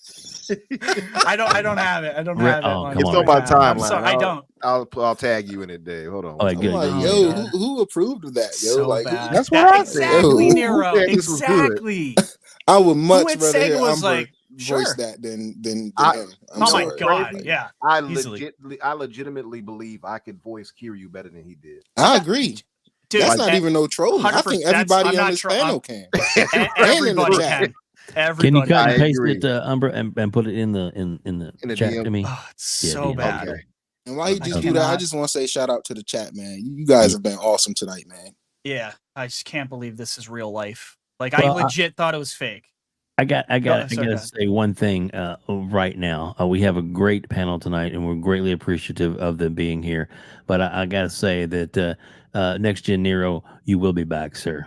You will be back. You've been great. You've been a great. Dave's consuming all your slander. Whenever, he loves the Spider-Man slander. He's all about it. So, and of course, like, Umbra's a legend. He'll come back whenever he has time for us. Oh, that's right. Well, once he's done signing autographs, people think I want to see Sony fail. No, I just want to see them take a leap but not land. I don't want to see them fail. I don't. It's levels to this, man. Like, I already did. It's called gas games. Remember, we talked about that earlier. I just don't agree with them forcing Jim Ryan out when he was the most profitable guy around. I just think he was doing great things for the brand. You know, PSVR got like 2 games and a couple people. You know, Gritty and like others, but it's there. And others. Things to play. Oh man. All right. I'll try to get us back on track here. No, I mean yes. Oh, I'm sorry. Did you want to take a left or go no, right? Man, I'm just fucking. Okay. All right. Just have fucking. fun. All right. Yeah. So Embracer. I want to talk a little bit about Embracer. The Embracer CEO leaves the company. I'm just kind of curious. We don't have to talk about this too long, but do you guys see maybe Microsoft swooping in, like, you know, I was gonna say Spider-Man, more That's like exactly Superman, what I see. saving the day and going, come on over, Crystal Dynamics. Come on over, Eidos Montreal. The weather's fine over here. I mean, they're think they already should. helping them. Yeah, they're already helping them with Fable and Perfect Dark. As far as I know, they're still. I haven't heard any changes in that regard. But it's weird that like they haven't like they're like Gearbox. Like now there's like rumors about Gearbox getting sold. Volition's done. Like, but goodbye Saints Row. You know what I mean? It feels like they should have sold off some of this stuff. Now we're also hearing about Time Splitters dev Free Radical might be shut down, and I'm just like, don't shut down anything. Just sell it, dude. Like, keep some of these people's jobs, and I don't want to see Time Splitters go away. That one upsets me. But I really want Xbox. Like Xbox don't get enough credit for saving the gaming industry. I think Right? you know all those Bungie people that got, and this is not trolling. We're not, because I've seen a couple of people that worked at Bungie tweets, and that has been there for a long time, and it's kind of emotional. You know, I don't want to see people get laid off anywhere. You know, to just wake up one morning and the thing you love doing you can't do no more, or at least kind of like put a pause in it. So I'm all for Phil Spencer's going to go get them, man. Go get them. Go get them. Hey, get them all. Get everyone. I think it just makes sense. Fire them all. I think it makes all the sense. Yeah, it makes too much sense. Honestly, I think it has to. Yeah. I mean, you got Crystal Dynamics already working on Perfect Dark with the initiative. They used to work under Daryl Gallagher, who's the head. Right, who is the initiative? Right. Absolutely. And and many of us, you all remember the whole rumor, or at least the I guess the tinfoil hat theory that Embracer just bought them so Microsoft can buy them from them later or something because of the whole 80K situation going on.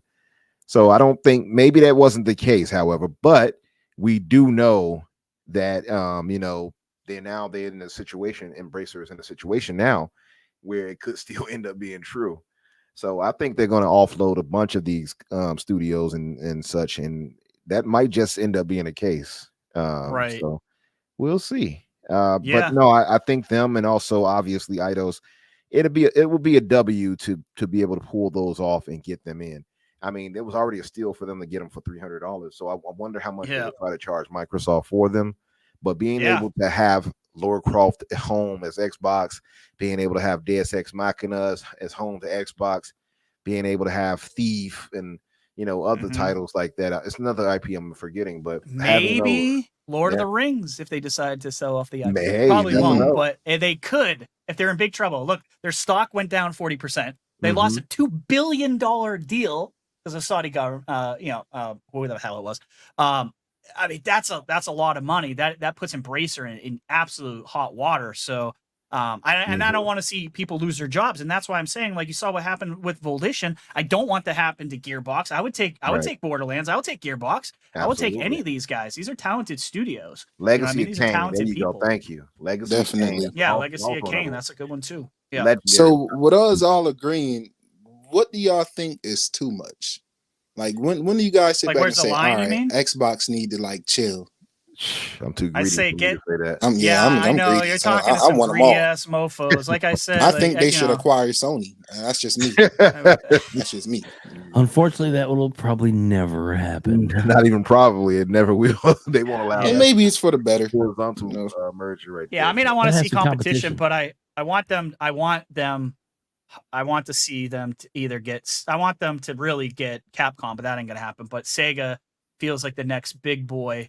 But it's the timing. The timing is like bad. Like I don't know. Like I think a lot of us thought Sega was next, Sonic like home. next, like Q1 of next year. But now you're seeing what's going on with Embracer, and if they don't sell, I don't think in a certain period of time, then they just go away like Volition did. Like Gearbox but they don't might. necessarily have to sell the whole thing. I think they can probably sell off enough just the assets. IP.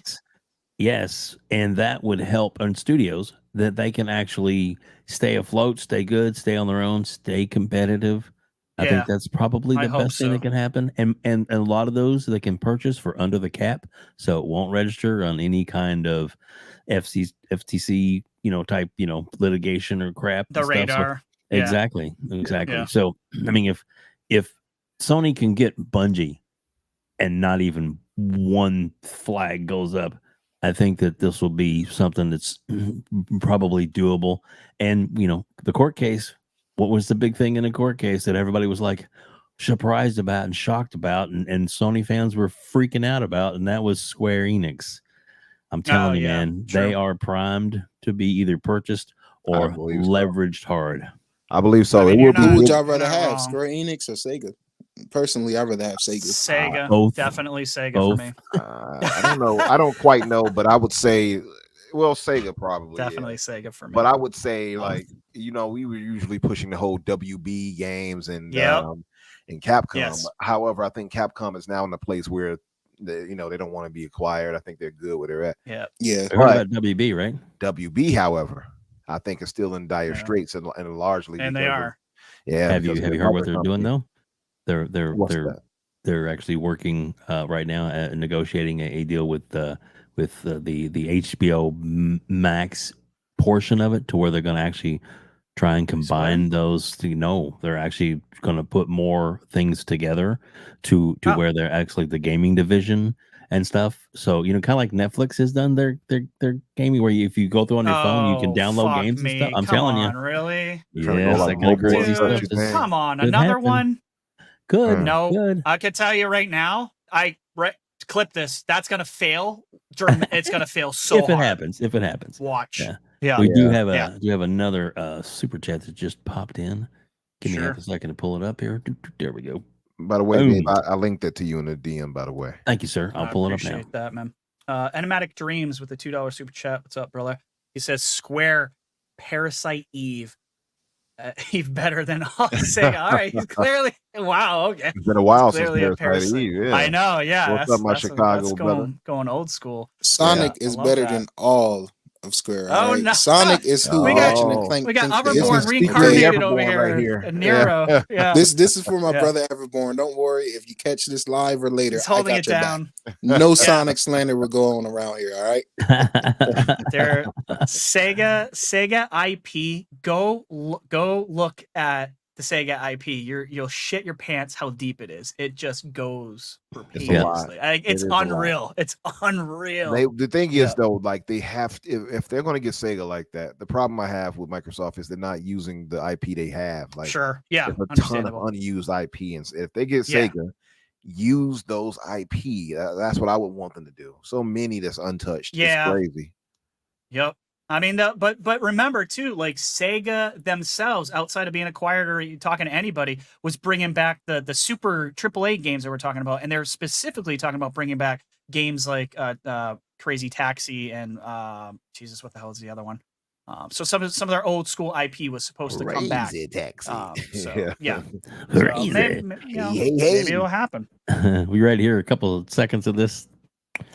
Wonderful. Yes, let's oh boy, prepare your ears. Justice. We're breaking the law, breaking the world together.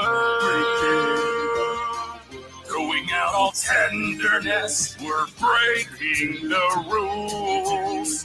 No cause, no choice, no going back to how it was. No slowing down because we'll keep our heads high. Our fist race till we die. We're living by our own judgment. That is real life, people. And just like that, we're all blocked by young men. And just like that, the entire time, all of us are blocked. Wait, everybody dropped out of the chat. What happened? My Just kidding. God, I can't believe that is real. The way he pronounced things so properly too is what also, like when you're singing, especially like my brothers know when you're singing, you're not gonna be like, yes, baby, I am going to. He's so pronounced. Like he every little syllable. Yeah, like overpronounces the rules. Like, okay, so like that. Infinite. I so think it's time for you to give us a couple of bars of something that you like. It wouldn't be. No, it could be anything you like. Rules. It'll be more like you're breaking the rules. Like you got to go smooth. Already 1,000 times. Jeez, better. that sounds so much better, yo. Like, can we just do a comparison? Judgment. I'm like, why? Why are you Oh, saying that? God. Come on, I man. know. Man, that's I love it. so weird. young no. That's just And he's gonna be in what was it? The next one of the next Personas, right? Isn't he in one of the new Personas oh yeah, coming three. out? Three. Yep. Yeah, it's 3. Hosting Thank you. guy off of It's nothing. Like, why? Oh why damn! Are they hiring him? Wait till the Persona fucking guys come. And They're gonna it come kind of after makes him. sense why they putting So these games in Game Pass, because when you have a voice actor as Oh, uninspired God. as that guy, you That was damn funny. near have to get a game away for free, because it just as Oh. great as that game is. I know. I haven't played it yet. It could be it's great. just- I'm playing heard Ishin great right things. now, but man, after I Besides his heard that, voice. I literally debated even touching that If game. he It didn't was- have the following he has, I don't think he would have gotten any of those roles. yeah, I think You you're know, right. I think you're right. I'm not all for attacking people, but my thing is, as much as he critiqued people and even other voice actors, he had a lot to say about the Mario voice actor. Sure Mhm. did. For him Yeah, to be as soft as exactly. he Guy- is, blocking everyone, Yeah, it's like, come exactly, Nero. Listen, Like, if this isn't like a perfect marketing campaign for AI, I don't know what the fuck is. on, man. Hey, I Like, agree. there- Hey, I Here agree. you go. I 100% agree. Here you go, AI. You can't AI do it up. worse. So go for You it. know what's messed up about it too?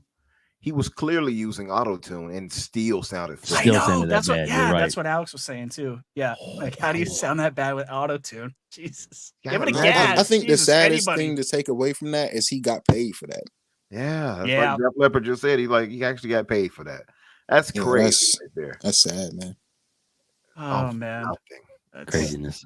Good times. It's bananas. I think you guys should slander him for every episode going forward, just Like, it because just- that yeah, just like yeah. you know, Maybe Why look at not? a tradition. we'll just take Yeah. this the copyright strike and we'll just make that our new theme song. Absolutely, yeah, 100%. Never. Look, Persona's coming up. He's gonna do it again, so we got some more stuff we could use against him, anyways. Oh, Lord, that's too funny. Judgment. Oh, God. I seriously can't believe that's. Oh, Okay, Asante said young no. Yeah. Amen. You know young, what? Yeah, young no. I've been waiting for this day to get back at him. He had a lot of things to say about Halo and a lot of things to say about Redfall. Well, Yes, he don't did. nobody Yeah, in he loves Redfall his sound like slander. that, my guy. Yeah. Great voice acting over here. Yep. Oh man, and that's yeah. Oh my God, that's so bad. Make the. Oh my God, that's thank you for the genius fucking idea, dude. Absolutely, a make good that into a soundboard clip.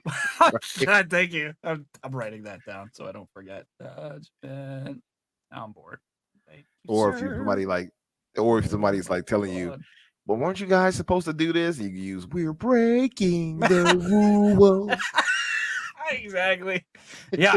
Don't tell us what to do because we're Right. breaking the rules. All right, let me move Play on. that Let me every time we get off get away fucking from track. this bozo. Hey, Yeah. Oh my Yeah, that God. was Judgment Kazi 1988. If you're looking at the ad for YouTube for Twitter, it's at 2005 Dojima. So yeah, You can watch Oh No, It's Alex too. He does a whole Yes. video shitting on this guy. It's yeah. it's really good. Oh, it's so Oh funny. man. Yeah, it's literally I'm crying right now. Like this. Imagine It's walking out so the booth bad. saying, "Yeah, that's it. That's Yeah, the one." That's the the one. take. Nailed it. Judgment. That That was nailed it. That was it. Then you know all his Oh. yes man is around, like, "Yo, Young, you did that, my guy. Like you, hey man, you went over and above." hey, Yeah. man, you killed it. Fred saying he's a major egotist. Yeah, he definitely is. He definitely is. Oh, He yeah. couldn't take any criticism. Even the fair criticism, he was blocking people over. So I understand people can be dicks, but Sorry. oh, hear him definitely singing that Fred. It sounds exactly like him. He didn't change his voice at all. It's just him talking. That's the funniest Like what part. that's Even the when you worst read- thing. Like when you hear them Even- reading the dialogue, it's like, why are you using your own voice? Which is exactly what he said about Chris Pratt. Exactly. Verbatim Yep. said the same shit about Chris, which I wasn't a big fan of Chris Pratt being in either, but I didn't think it was that bad. I know it wasn't Yakuza bad, so I don't know. Man. Oh man, yeah, yeah, bro, you nailed it. Yeah, exactly. Let me move on to the next thing, and that's poor Call of Duty. Killing it in sales, but review scores not so much. It's sitting at a 51 on Metacritic right now, it's got to no one's surprise, 32 reviews on PlayStation 5, 1 on the Xbox Series X, and 6 from PC, which for some reason the PC scores like haven't. I don't know what the hell is going on with the scores of Metacritic right now. It's really weird. The only ones that are counting are the ones from PS5, so I don't know what the F is going on. But guys, I think this is the lowest ever, right? For COD. I don't know if there's ever been a COD that scored lower than this, but it didn't seem to. The sales are down. I kind of knew it wasn't going to have like MW2 sales. I think they're down 25%, if I remember correctly, from MW2, which made like $1 billion in 10 days. So yeah, you hit the peak. You're probably gonna go down on the next one.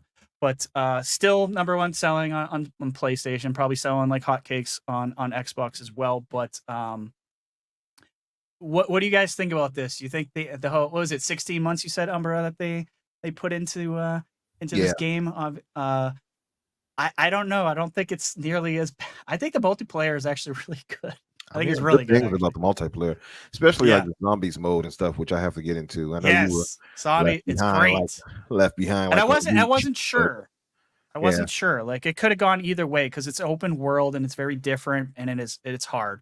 But it's a lot of fun. I like it. Yeah, from what I do want to get into it. It will actually be my first time playing any zombie modes from Call of Duty, so I do want to get into it. Yeah, I never actually did it because I told you I avoided the multiplayer, but that being PvE does make it more enticing. So, and I've seen some clips, but the fans, it seems to be, from what I'm seeing at least, they're loving or enjoying the multiplayer part. I think the story is where is the issue, largely. But I feel maintaining, like when I see a 4 out of 10 for something like this, to me that's for a game that isn't broken. Exactly. That tells me the game must be broken if you're giving it a 4 out of 10 or something like that. That's exactly. So that's the problem I have with that type of score, right.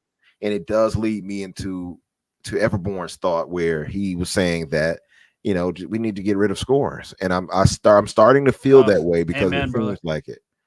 Oh, hey, I'm down. Yeah, I'm down, Silent. But yeah, like that's the thing. I think I'm starting to see a pattern. I don't know. I know some people will speculate the tinfoil hattery and say it's the Xbox tax that is now getting the 4 out of 10. Seems mad coincidental. I won't lie. But I mean, it's the whole saying like no one monkey won't stop no show. That the score, them giving that thing a low score is not going to stop the sales for Call of Duty. So it is what it is. Nope.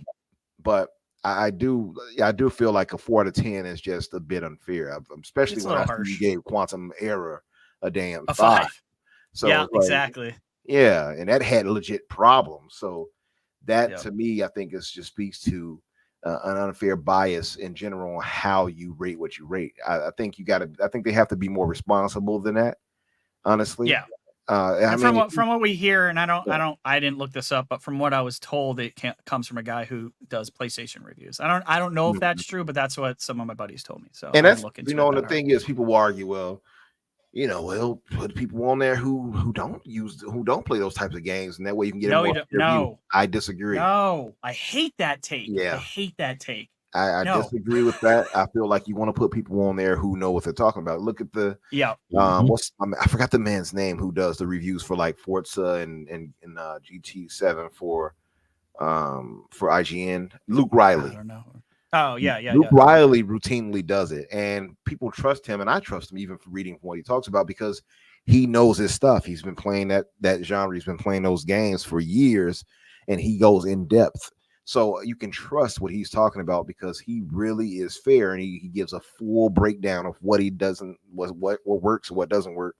You bring somebody in that doesn't really vibe with their game, and it's like, oh, it's my first time playing this. 6 out of 10. It's like, nah, I can't really take your word for this one.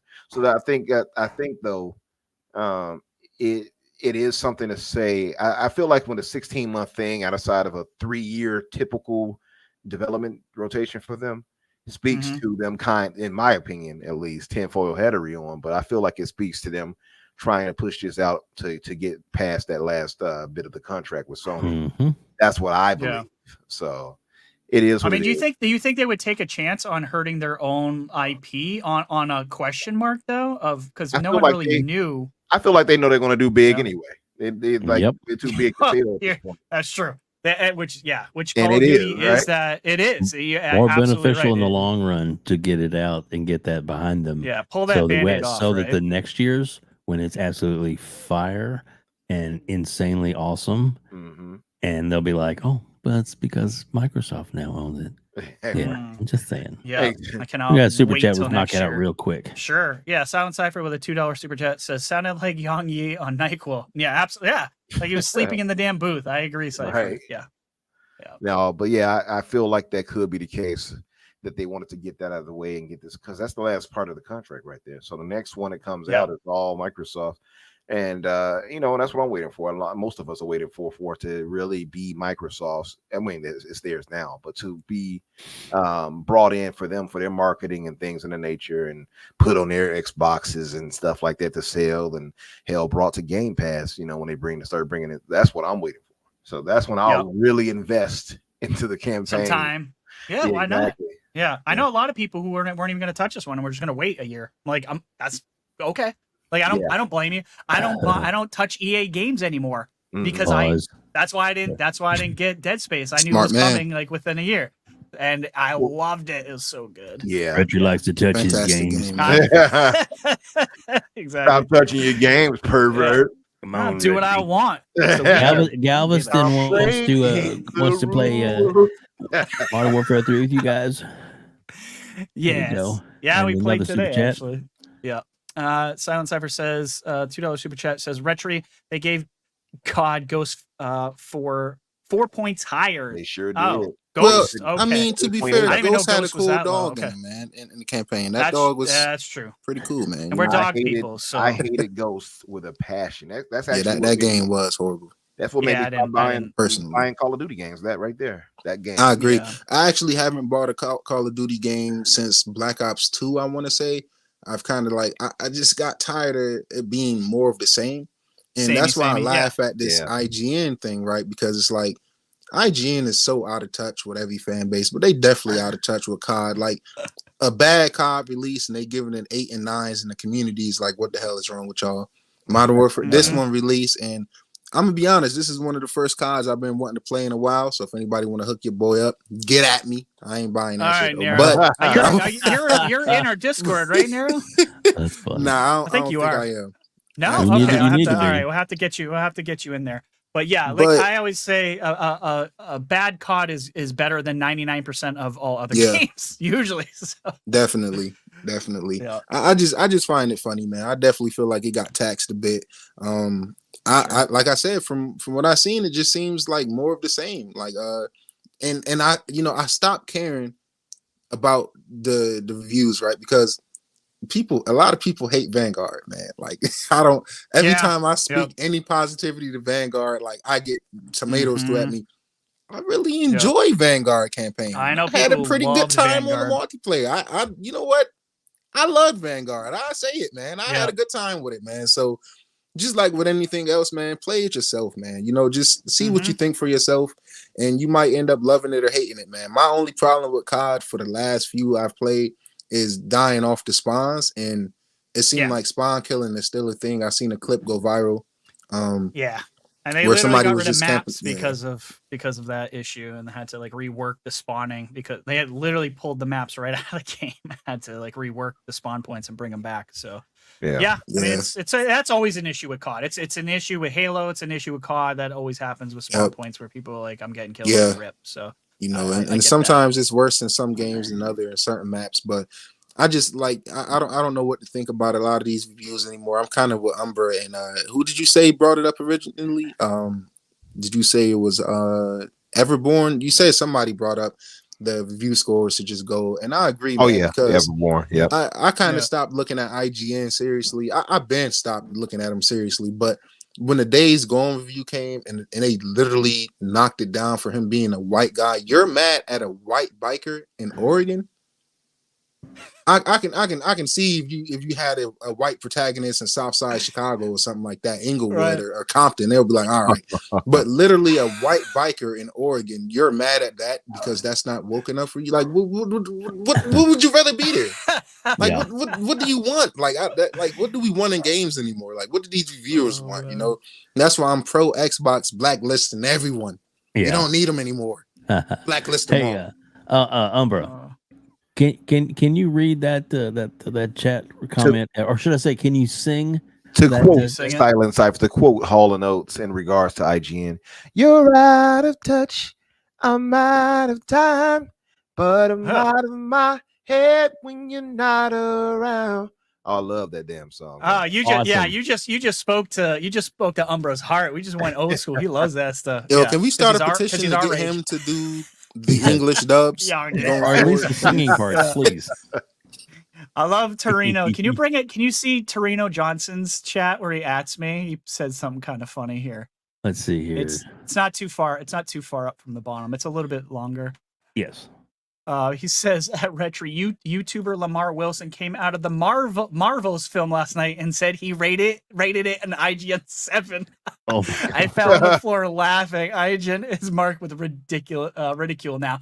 Yeah, I love that. That's fucking hilarious. I haven't seen Marvels, so That's I don't funny know. But because I'm my sure nephew actually hit me up while we were doing a podcast a while ago, and he said, "Hey, you want to go see the Marvels?" I was like, "I have no desire whatsoever to see that movie."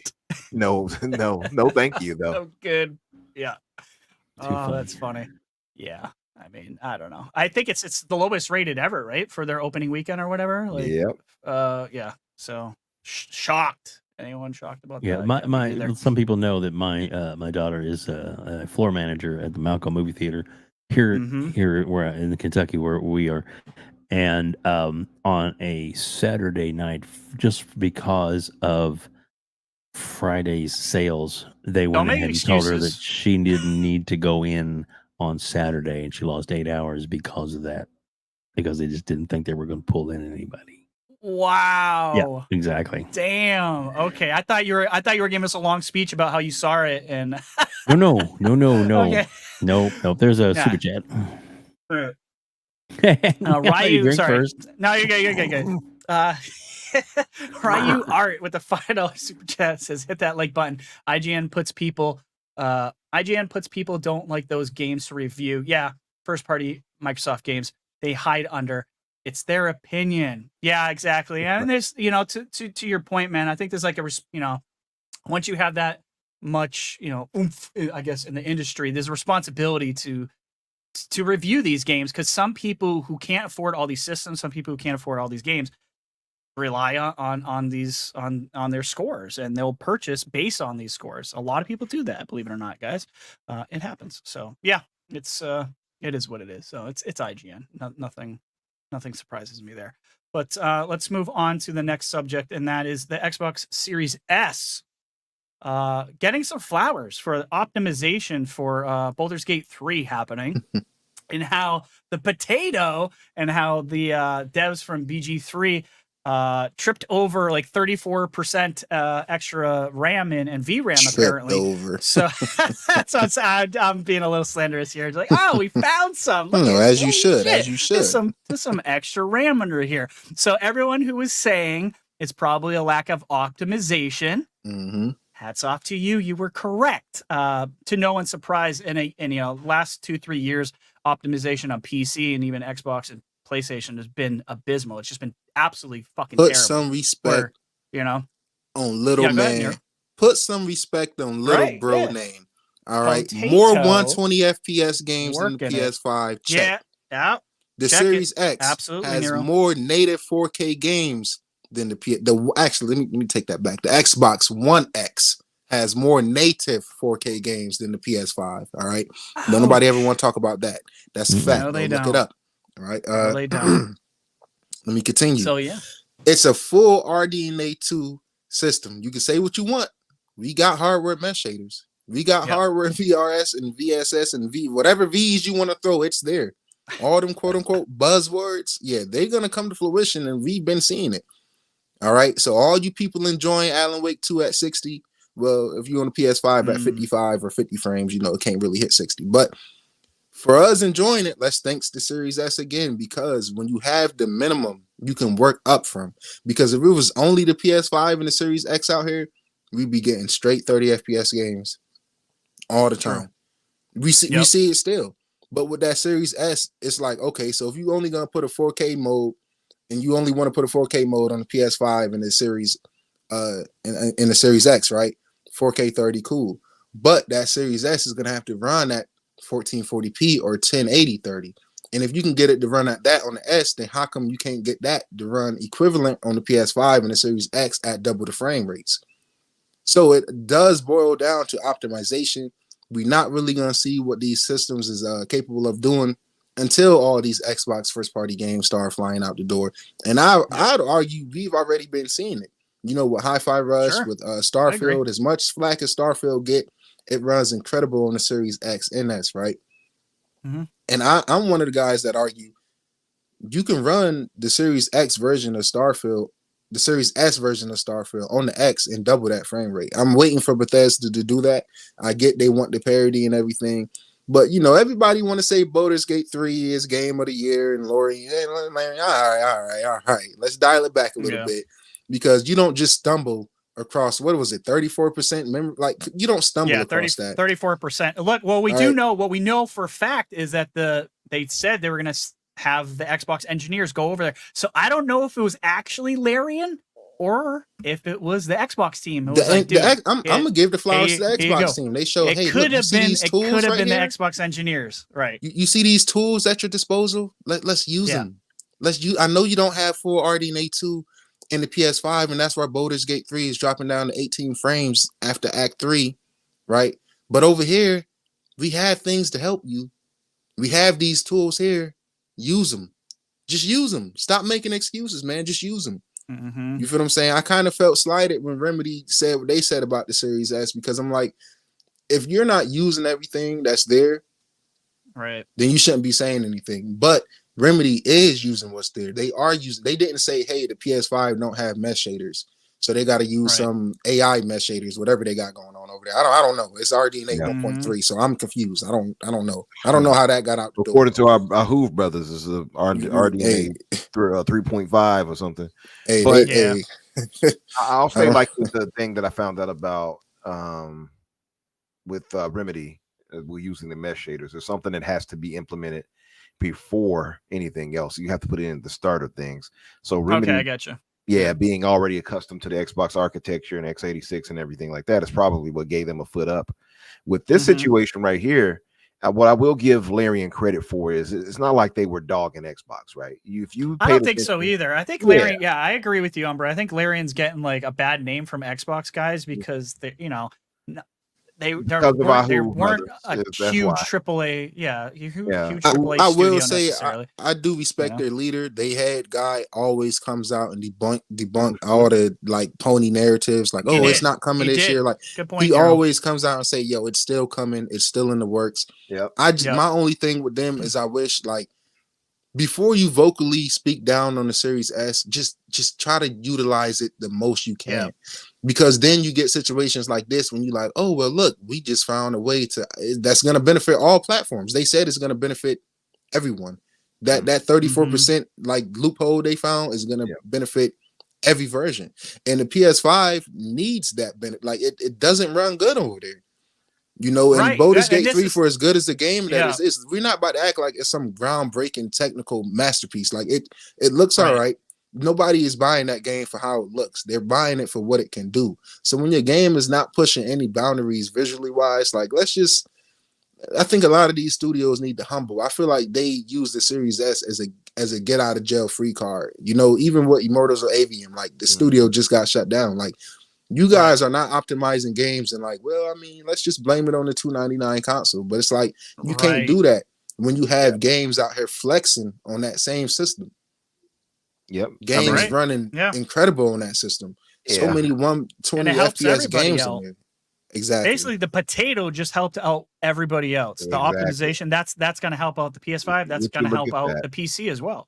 That potato juice is making their steaks potato Tastes chip. better. You know what I'm saying? Yeah, Potato T-Bunny hit it on the tastes head too. He pointed out, he said they absolutely screwing Xbox. He said they had a choice to optimize for the Series S, which they obviously could have, but they chose to release on the PlayStation first.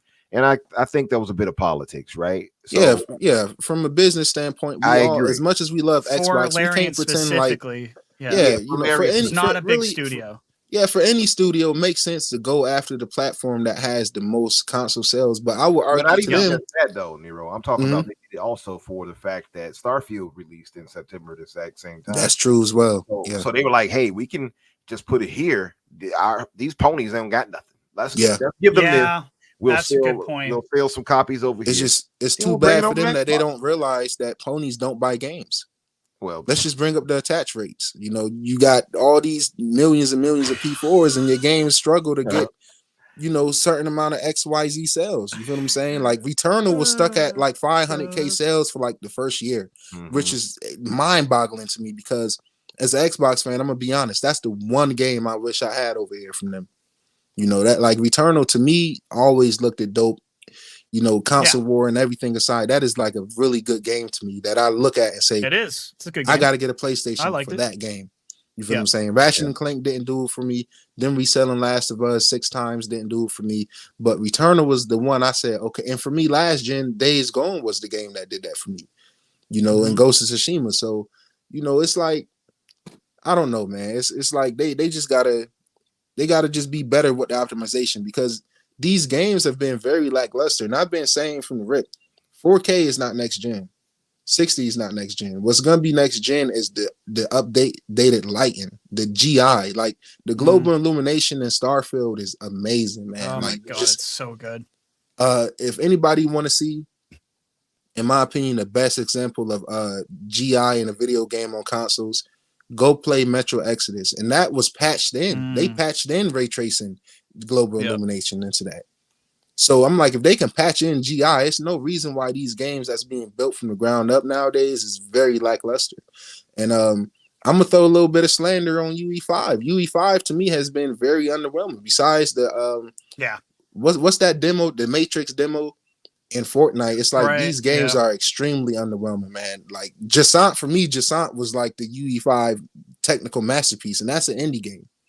So I'm like, I'm just waiting to see. They got a few out there, though, right? People. Like, the thing is, I think most people don't know how to use it properly. I would say. I agree. Yeah. I think we got to wait. I think that's exactly it to work.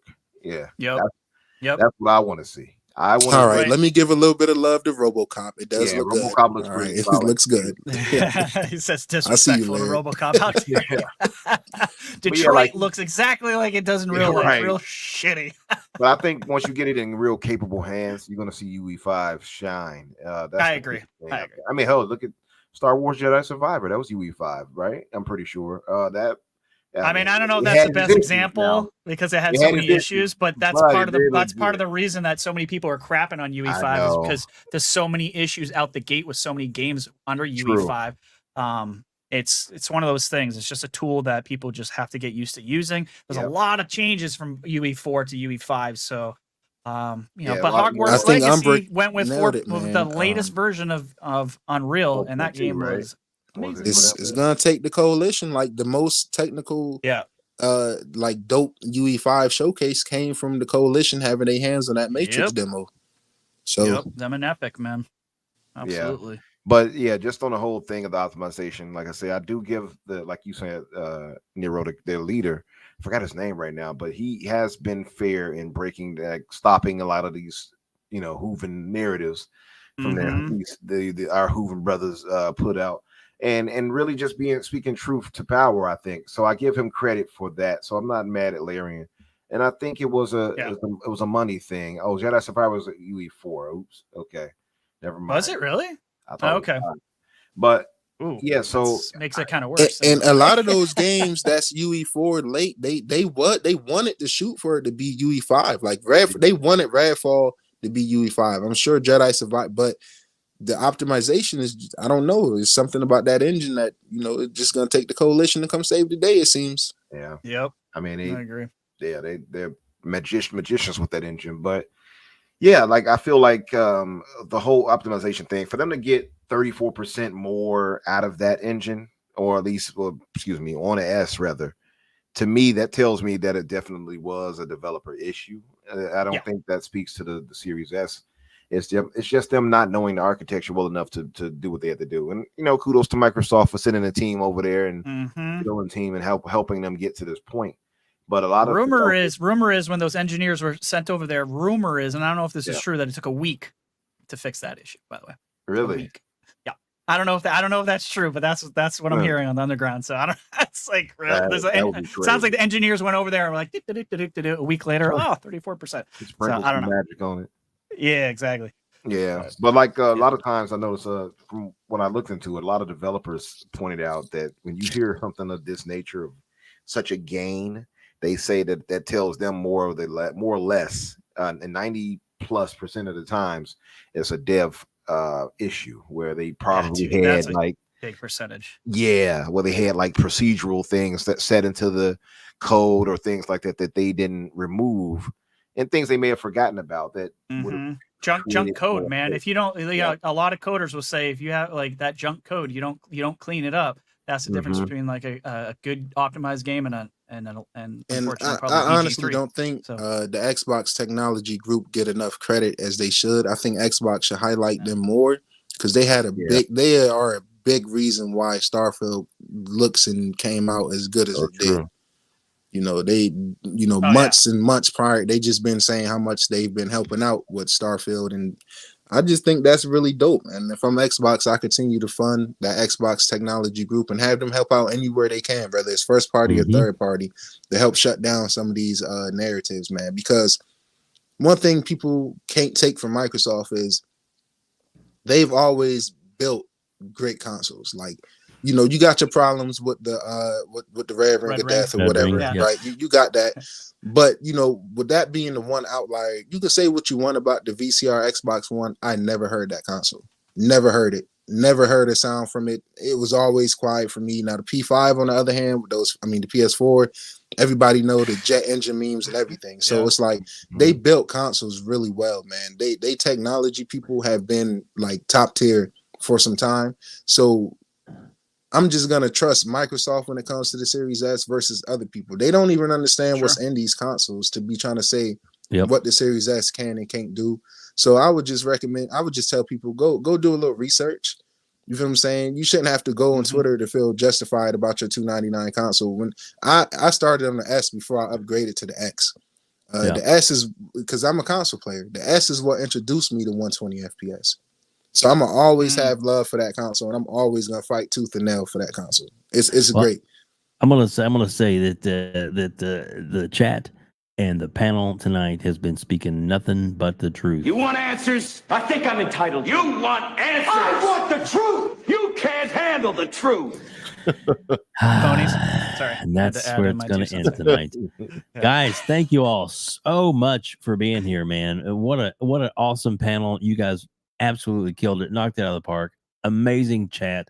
So many great friends and fellow people that make great content are here tonight, and so many great people that RHETRI gets to play with. Pause in his community. Yes, sir. In fact, we'll throw that up there real quick, and you can tell everybody about that real quick, and then we'll get to some outros. Sure. Yeah. I'll just put in the chat, guys, if you want to join the Discord and play some games with us. Halo, COD, Fortnite, whatever, Among Us, all kinds of funny games like that. We play mostly on the weekends, mostly on Fridays and Saturdays if I have time, but the community is just, doing their own thing. When I'm not around, they're still gaming. That's why I created it for. That's what I wanted to see, just more people playing together, because that's what Xbox and PC guys do. We play games, and we play a bunch of different types of games together. So thank you guys for coming out, man. Chat was on fire tonight. You guys were hilarious as usual. You always are. And I just want to thank Nero for being a first timer here, and of course Umbra for joining us and coming back and holding it down. And exactly. Yes, sir, man. It was an honor to talk to all you guys, man. The chat absolutely killed it, man. You guys smashed that like button, man. Every time I ask you guys, I've seen it go up a few times. I threw my YouTube link in there. I'm NextGenNero on all platforms, on Twitter, on YouTube, on Twitch, just NextGenNero, all one word, as you see on screen. Like I said, it was a blessing, man. I can't wait to come back, man. This is the highlight of my day. My Buffalo Bills didn't play today, so this was the highlight of my day, man. Awesome. Well, you did a great job, man. We really appreciate it. And just to let everybody know that all the links to everybody's stuff is in the descriptions below. And if you're listening to this later on audio, then it is definitely going to be there as well too. So don't hesitate to go down and click. And both of these guys, which I'm getting number, I promise. But both of these guys, their channels, subscribe to their channels. Do the right thing, hit the bell icon so you don't miss any of their great content. The Thursday show that Umbra has is really, really awesome. Him and Danny do a great job. So Umbra, tell everybody about that. Oh, thank you, brother. Yeah, thank you guys for having me, man. It's been a while, you know what I mean? But it's always a good time when we get together and talk games. So I appreciate the invite. One thing I would point out too, and Nero, it's very nice to meet you too, brother. And for the chat, man, you all held it down, man. Much love to you, all of you. We see you guys regularly enough, you know it's all love. You can find me, of course, on Twitter, X, and whatever you want to call it. You see it actually here on the screen, but Umbra Infinite or Infinite Umbra, you'll find me either way. On Tuesdays at 12 o'clock Eastern on Boom's Xbox Factor podcast, and Thursdays my show, The Fix, 8 o'clock Eastern. And on Fridays, 8 o'clock Eastern on the excuse me. Yeah, I said it right. The Xbox Infinite on Fridays at 8 o'clock. With Risk It for the Biscuit, myself, Jedi Knight Peter, and that blue number, aka Holly. One thing I did want to highlight is on the 25th of this month, we have Shane Bailey, who was running the Game On for Cancer charity. They're doing a table read.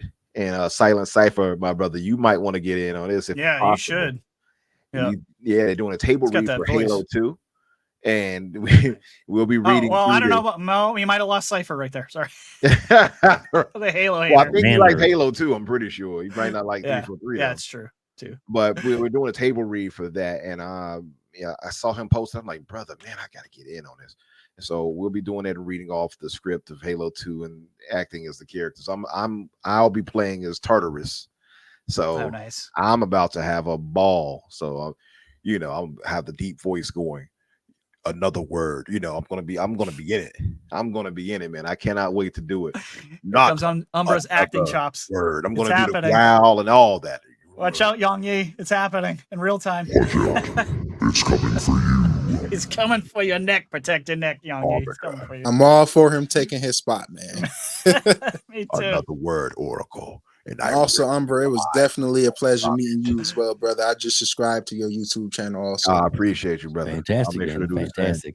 Making new friends, man, is important, and I'm so grateful to RHETRI for finding you and to bringing you into the fold, man. This is awesome. Sir. Welcome to the family. And RHETRI, please tell everybody where they can find you. What do you got coming up? Because I know you got some big plans coming. I'm not quite ready to reveal yet, but it's coming. You're not quite ready, but yeah, we'll be doing a podcast on the Game Pass channel as well, Game Pass Daily channel, and that's coming up. We're going to start it in January because Christmas, there's going to be too many episodes of people not around. So looking forward to starting that. That'll be Saturday nights at 7 p.m. So you guys can subscribe to my channel and get ready to hear some more slanderous thoughts, because it's going to be a spicy one. That show is going to be rated I'm all for that. Full show. Exactly. Gotta love the slander, guys. And just for those interested, man, my YouTube, I try to do a lot of reviews. Like I try to review games and stuff whenever I can, because we got no faith with IGN, dude. The system is rigged against us, Xbox brothers, dude. We got to support the real reviewers. You know what I'm saying? I'm going to review the games. I'm not going to be biased. I might be a little biased, but that's just that, So, yeah. Wow, it's all good. That's the nice thing, though. You've got different voices and different opinions and stuff. When you go to IGN, unfortunately, right now it's strictly toxic, and it's a lot of stuff is paid for. No matter what anybody says, you can definitely feel it in the air that there's definitely some slander because they want to keep their bread buttered, as it were. But that's enough of my talk on that.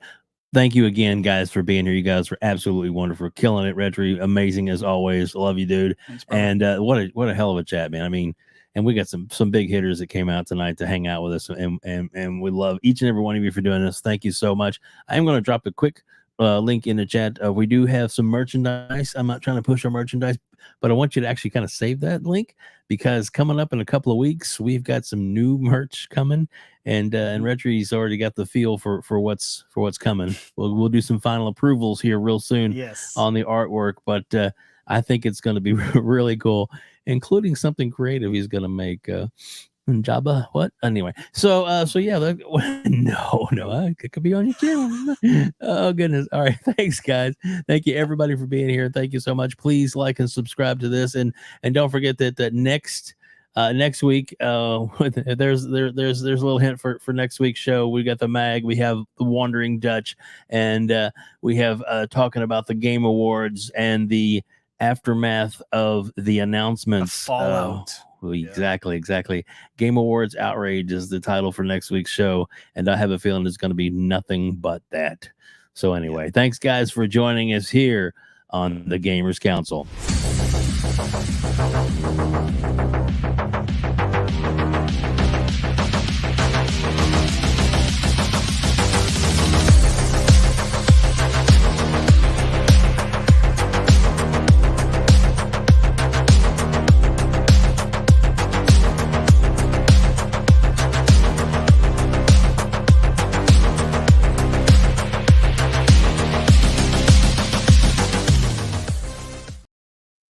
Game over.